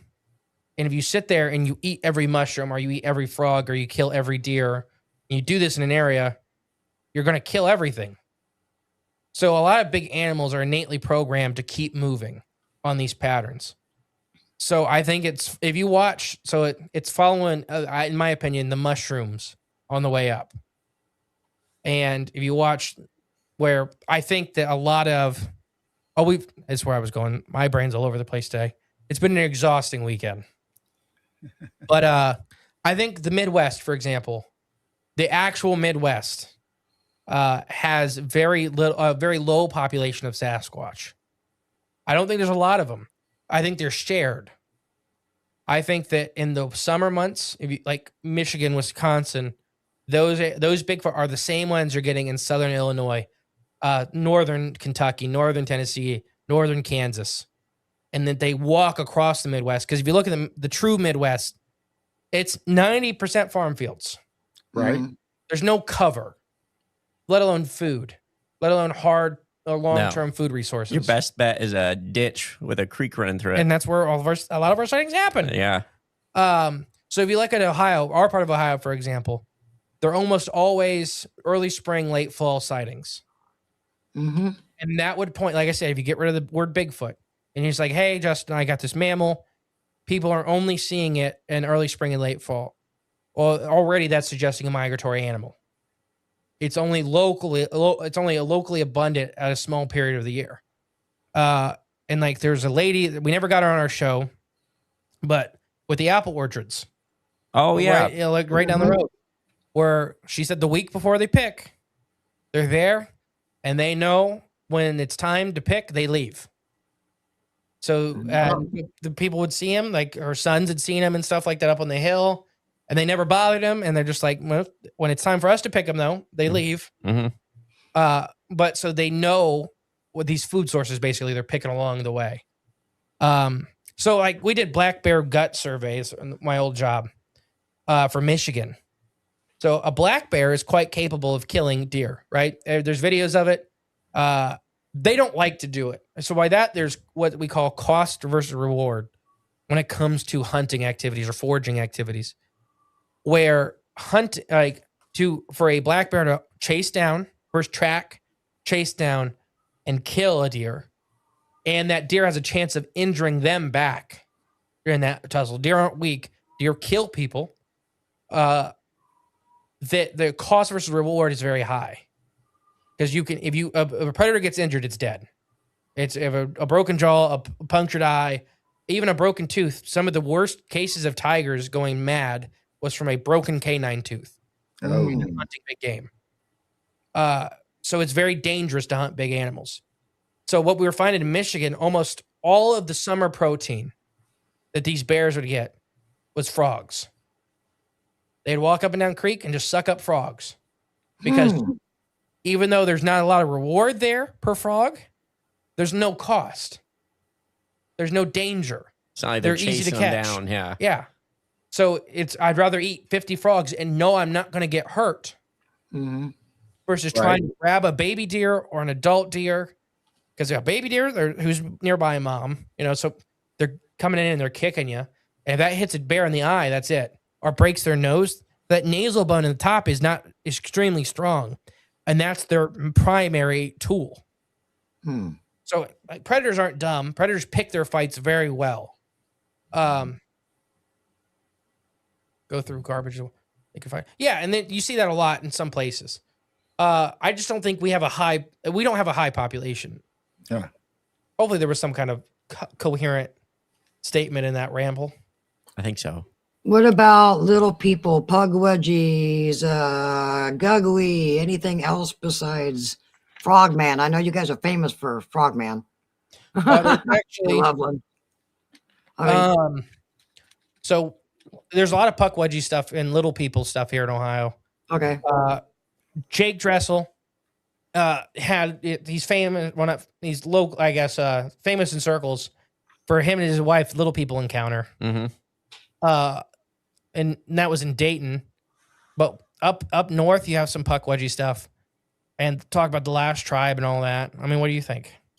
I mean, I don't know too much specifically here locally about any of that stuff. Oh, we killed all those a long time ago up here, Clear cutting the whole Ohio. draining the swamp. Yeah, we did drain the whole. Yeah, we're from it. It was an old swampland, so this was all swamp, but it's all drained now. So I mean, that's why it's all super, super flat up here. You can see for miles if you just climb up on a ladder. Like you can see for miles. It's wild. Mm. And so it's just all flat, clear cut farmland up here. Mhm. That's me. I mean, I don't know. I've never. I guess you don't hear too many of the stories about like those kind of beings or entities. They're harder to find. It seems like they're harder. Mhm. They hide more, or they blend into the trees or something. Yeah, there's not that many sightings. And I've experienced more like people talking about that when I traveled up to like I was in, what was that called? What's that? The Black Water Triangle or something like that up in Massachusetts. Bridgewater? Is that where it is? It's Bridgewater. Bridgewater Triangle. That's what it is. Bridgewater Triangle. Yeah. I was up in that area, and I mean you can feel like the static in the air up there. It's weird. But I heard just asking people locally up there, I just kind of probe and whatnot, and people will talk about it. So it's more of a thing, I guess, in that area than I guess here locally. Because you ask random people around here locally, and they're what? They don't know anything about nothing.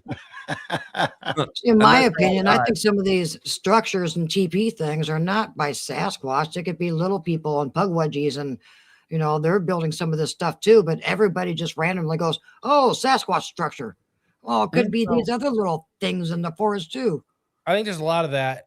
We've talked about on our show a lot. The Bigfoot is modernly a catch-all term for what we believe are several different entities. Right. And if it's hairy or does weird stuff in the woods, 99% of the time it's going to be called a Bigfoot. Now, modern times, because it's still not accepted by everybody. But I mean, Yeah. if you went up to a normal person, and I mean like I don't know what, but Uninformed. an uninformed person, you said the word puckwudgie.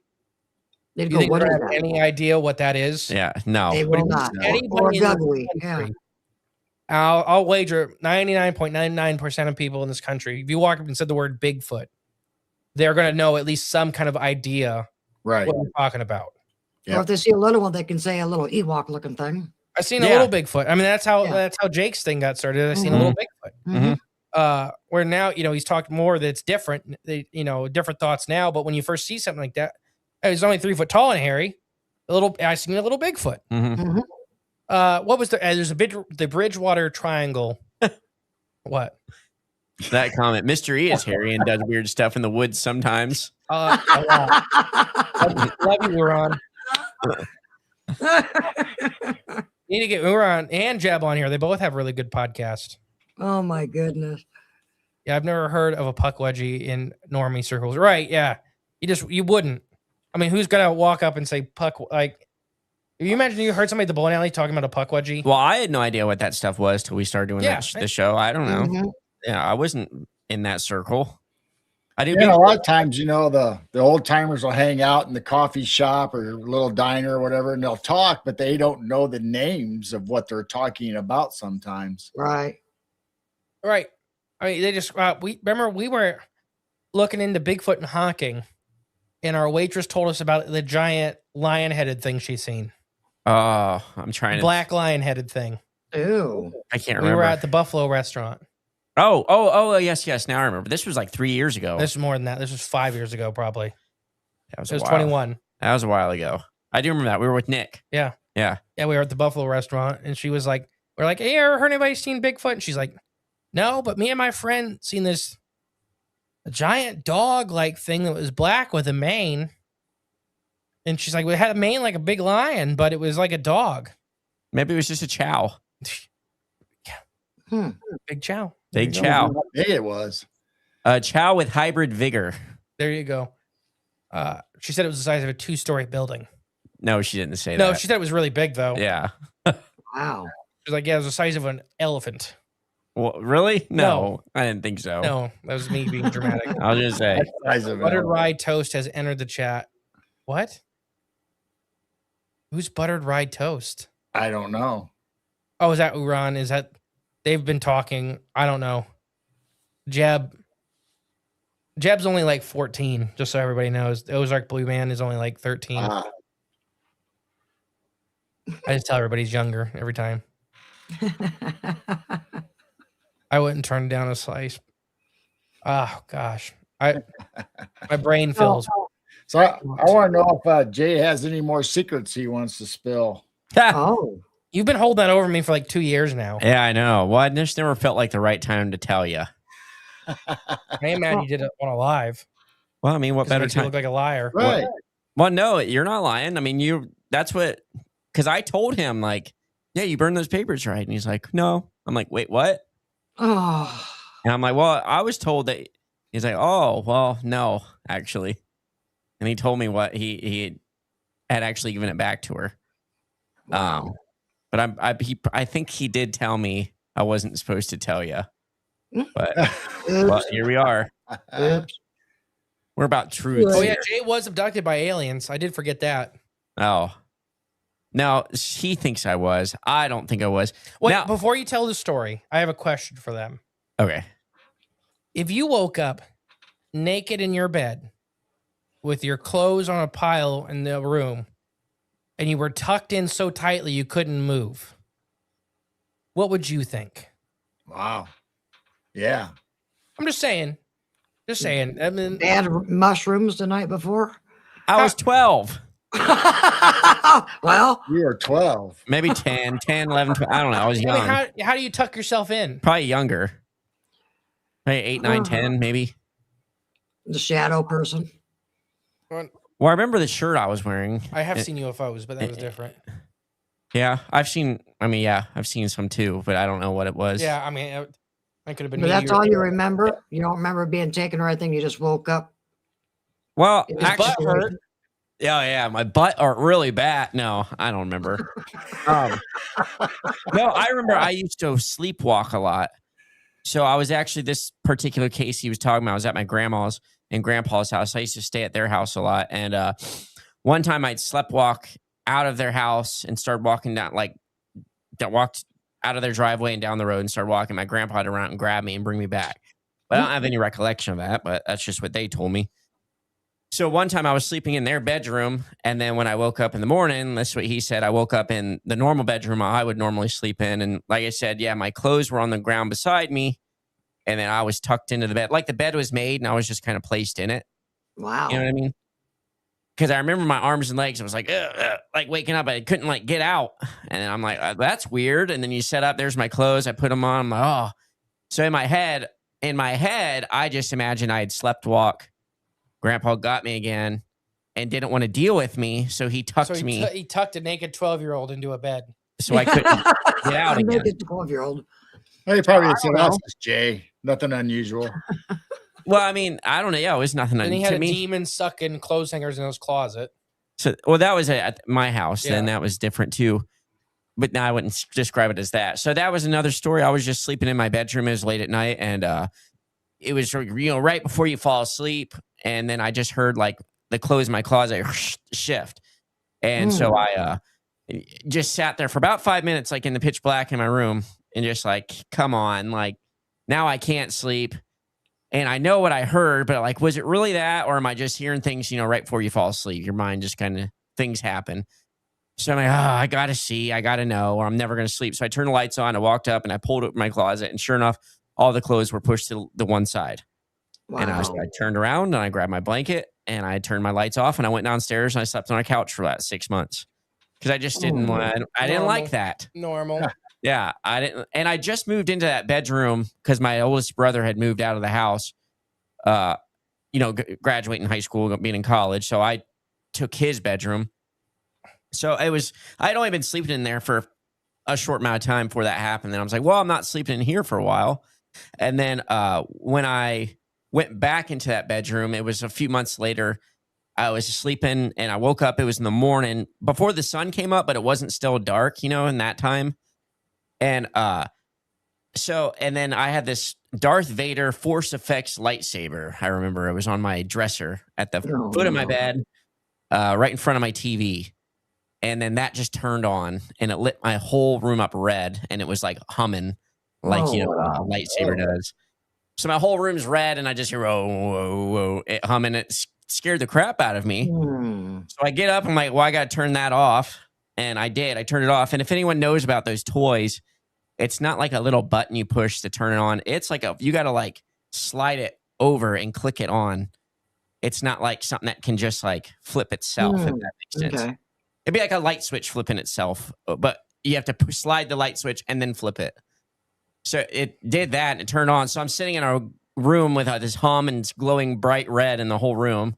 So I'm like, the devil's got me. Wow. I got up, turned it off, and grabbed my blanket, and I didn't sleep in there for it was like over a year that time. When we started the show, Jay was adamant he's never had a paranormal experience. Well, then you start remembering stuff. The Willard UFO was probably the best episode we did for that stuff. Where you're like, oh, that happened to me. As we're talking about these kids being abducted. I was actually just talking about this weekend. I used to have, when I was a little kid, like nightmares really bad. If you say there was a mummy monkey that was taking you? No, it wasn't that. But the only thing I can remember that was like that stuck in my mind was it was like this clown thing. Yeah, I know. We talked about that. Yeah. Nephilim. I don't know. Maybe it was this fat little clown thing that was hidden in like this little I don't know. It was outside the old school, and there was like in this junk pile, and in the junk pile there was this door that opened, almost like a washing machine door in the front. The junkyard? No. It wasn't. It was a junk pile. It was in my dream. That's what it was. Willard. No, not that. I'm talking about when I was a little kid. I know. But that's just like this reoccurring dream I always had. It was always freaked me out. But you'd open up, and then when you go inside like the washing machine, it was like this hallway, and it was like an actual room. And then this thing was in there, this clown thing, and it was always like chasing me. I don't know. It used to scare the crap out of me as a kid, to the point where I would pray every night that I would not have scary dreams or even sad dreams. I used to have extreme, just traumatic, sad dreams. Wow. And, but that was always a kid. And I remember waking up in the middle of nights, just being extremely upset and not knowing why, and couldn't sleep. And that was the room when I woke up. One time I was covered, half of my body, my whole upper body was covered in mosquito bites. Like every square inch had a mosquito bite. They were all in over. triangles. No, it wasn't that. My brother, he slept in the room with me though, but he had mosquito bites. He only had one. It was around the tip of his nose. And I thought that was hilarious because my mom let me stay home from school because I was it was weird. I was literally riddled, my whole upper body, mosquitoes. It was weird. Wow. And he had this one right on the tip of his nose, and he looked like a Who from Whoville. Because it was big and it came to a big point, the mosquito bite, and it was hilarious. And he's like, "Oh, I want to stay home too." She's like, "No." He was just embarrassed. His nose looked funny. Oh yeah, weird stuff. I don't know though I don't know what it means. It might not be nothing. All of it. There's all kinds of. This world's getting more weird and more weird. What do you think of all these asteroids or comets or fireballs or what's going on this last week with all the sightings? Especially in Ohio, we're getting bombarded. Yeah. Gosh, I seen a guy found like a $50,000 piece. He was in one of the harbors, one of the magnet. If you find them, they're worth some money. Just so everybody knows. Well, no, we have Duke mentioned chiggers. We have those too, and they're horrible. Mm-hmm. Yeah. I can't stand chiggers. No, what I had, it was 100% mosquito bites. 100%. It was what I've they had were. to burn. I've had to burn those ones out though. Like when they get there's a difference between mosquito and chigger bites. Because Wow. I was better within the next day or two. Had swollening's gone down and whatnot. But there's been a lot of, like she was saying, the fireballs seen in like Georgia and Texas and Iowa and like the whole world. Yeah, it's everywhere. Mm-hmm. And some people think it's like we're going through the Taurus meteor stream. I think that's what they're claiming that it is, and I'm going, really? I don't know. That's what they're claiming. Right. I know, like the asteroid, like I think it was a real asteroid that hit because it got upgraded to an asteroid for Cleveland. Because people are still finding like chunks of it. Wow. It's worth some money if you can find some.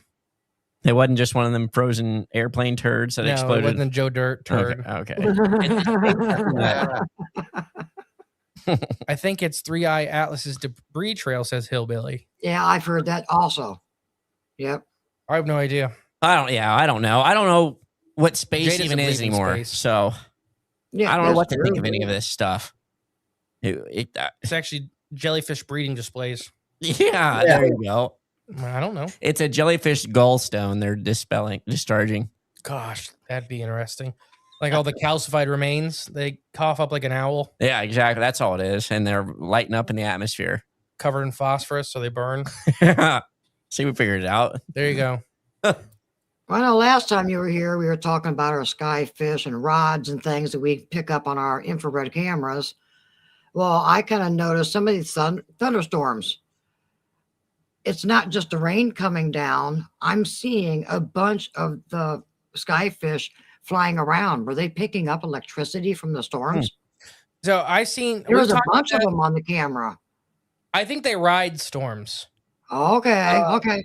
So a lot of these sightings, like of the big creatures, are either right before storm fronts or right after storm fronts. So it's like Thunderbirds. So it's Thunderbird legends.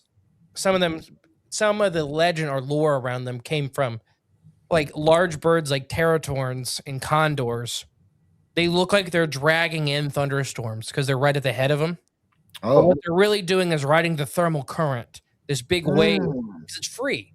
Right. It's a way that they can fly hundreds, if not 1,000 miles for free. Wow. They almost have to expend no energy. They're like surfing up there. Yeah, essentially, that's what they're doing. Yeah. They're riding this wave of hot air. I wonder if too, like aeroplankton get pushed and funneled that way. Oh, and they're sure. I eating mean, that. like currents. When you see them, are they like flying in specific patterns, or is it just chaotic, or are they flying in like figure eight? Kind of, I don't know, intended patterns. What, the Skyfish? Yeah. I've never seen a figure eight. They kind of move and go and they just shoot, and they're like 12, 15 inches long. They go past our Martin houses, and just that big. I just noticed that there was a bunch of them. We've got a video of that storm, just strobe lightning, sirens going off. But when I noticed at the beginning, sure, some of it is rain coming down. But if you really look, you're seeing rods and Skyfish just flying around. So a lot of the manta rays, the electricity. and it could be like piezoelectricity, like feeding off of that. Mm-hmm. I mean, I don't know what they eat, but it could Right. be that. But And I don't see them every night. It's kind of like some nights there's a bunch, other nights there's nothing, Interesting. or very few. But they definitely like storms. Okay. Because the living clouds, the atmospheric amoebas and the manta ray shapes are often seen in congruency, like I said, right before, right after storm fronts. Mm-hmm. And that could be whether they like the storms or they get dragged down. Yeah. Dragged down from the upper atmosphere into these storm systems where it's difficult for them to get back up out of this section of the atmosphere. So most of our weather, so what we live is the troposphere. The stratosphere is where we believe a lot of these things live, above the ozone layer. Mm-hmm. Almost none of our weather affects up there. There are very few storm event, not very few. One type though is giant thunderheads, which is the front of a thunderstorm. Right. Mm-hmm. And it actually has like a plow shaped thing that scrapes into the stratosphere. Mm. So, like Jay was saying, that can be catching some of these things Mhm. and knocking them back down here, and they may not want to be here. So they're kind of riding it out until they can get back up.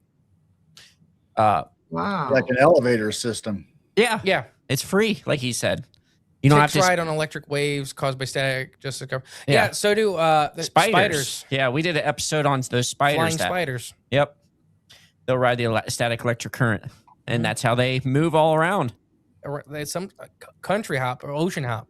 Mhm. If Lori is still in chat, she's probably fainted right now. She's going to the LBL on a camp out, and she's petrified of spiders. She wants to take a flamethrower and hairspray and a lighter. And now you're talking about flying spiders. She'll never leave her house. All right.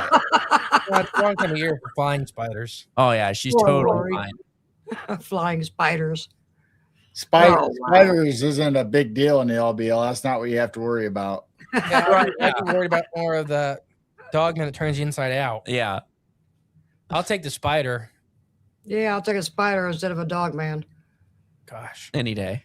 Oh, I'm running out wow. of steam. Well, guys, this has been fun. Is there anything Yes, else you want to talk it has. about, or No, I've enjoyed my time here. been going about 2 hours now? I That's think. been great.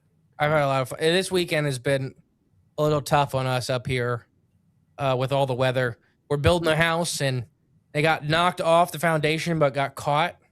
Oh, So we had to put it. It's back. It's fine. We put it back on the foundation this weekend. So I am exhausted, but it is was 'cause of the been wind? yeah. We had 95-mile-per-hour winds. Yeah, it was These- wild. These winds have been crazy here lately. Yeah. Mhm. But thank you guys for having us. It's been great and fun as always. There is Lori. Yeah, Lori, just don't worry about the flying spiders. What's that fact? How many spiders do we eat a year in your 8. sleep? Okay. They crawl How in many? 8. You also have a type of mite larva that lives in your eyelashes, like in Right. your skin that lives in your eyelashes. And if your eyelids ever feel too heavy, my mom works at the eye doctor. It can be because you have an infestation of them and they have to clean it. Oh, wow. Didn't know that. Yeah. Is that why you wake up with eye boogers and whatnot? Not directly. There's a Wow. guy that runs an old boat lamp called Krusty. And his eyes look like they're turning inside out, and it's because of those bugs. Oh God. Uh, I remember when I was a kid, one time I woke up, my eyes were like crusted shut, and I was freaking out because I thought I was blind. It was just eye crust boogers. It's the only Oh. time it ever happened. We'll be following you guys. Thank you, Ozark Blue Man. Oh yeah, thank you. He's not been on our show 50 times, and I don't have a series Wait, of books with no, him. he's saying he's gonna follow them. I Not think- us. I think Oh. he came from your guys' site. Yes. Jeb, Well, thank he's you. the guy that did the children's book with me. We're working on our second one right now. Aw. He's 14, about 9 foot tall. I was going to say he's actually 12 and about 18 foot tall. Yeah. Well, he lied about the age the first time we talked to him, so True. I don't know how old he is. I've talked to his mom, though, and his dad. There you go, Jeb. But no, seriously, guys, thank you for having us. Yeah, thanks for coming. This has been a great show tonight. Yeah, we didn't even touch on Bob tonight. Everybody, See- check out Bob. There's so much to discuss in the world. Pygmy whale.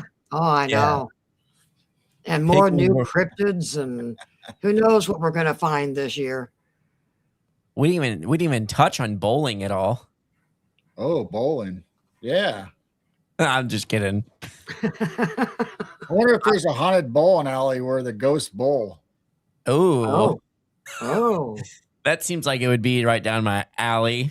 Wouldn't it be crazy? People hear pins going off and machines running or whatever late at night when it's closed and it's a ghost bowling. Now, not making a joke or anything. So I do work at a bowling alley, and I do say that some of our machines are haunted. I say they're alive, and I say the old owner lives back there and screws with me.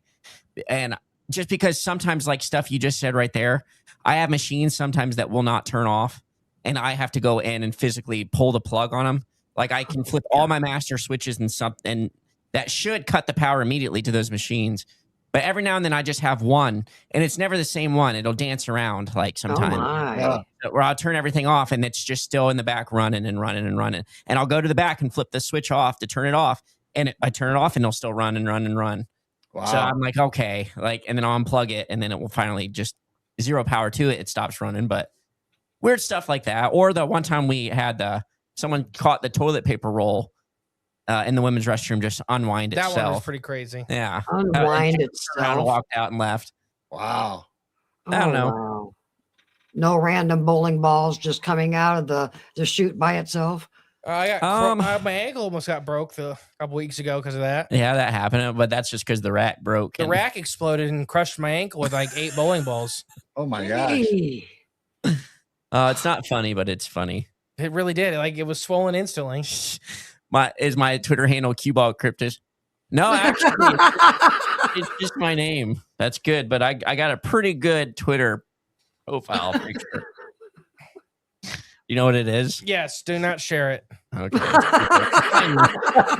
If you find me, it's pretty good. I love it. I don't know how to explain it. I don't know. I'm not on there much. I'm about to go to bed. Yeah, it's getting late. Yeah, we'll let you guys go. This has been a great show. Thank you for coming. You guys got to come back. Next time you're coming on ours. Yeah, All right. anytime. All right. Just not for coffee. That's too early in the morning. No, we'll do Right, it. We'll do a nighttime one. We don't do many live, so that'd be fun for us. Yeah. Anytime. So yeah, I guess we will talk to you guys on the next one on our Midwest episode. goodbye. Yep. Just hang out for a second. We'll just say bye and we'll talk to you real quick afterwards. So mods, thank you very much. Thank you for posting their link. And we will see you guys next Friday night. Next Friday night, Night Owl Lounge. We'll be there and hang out, and who knows what we'll talk about. Maybe we'll talk about spiders and spider monkeys and whatever else Lori doesn't like. Yeah. On that note, good night, everyone. Yeah. Good night, everybody. Keep looking up Keep your vibrations high. and stay away from spiders.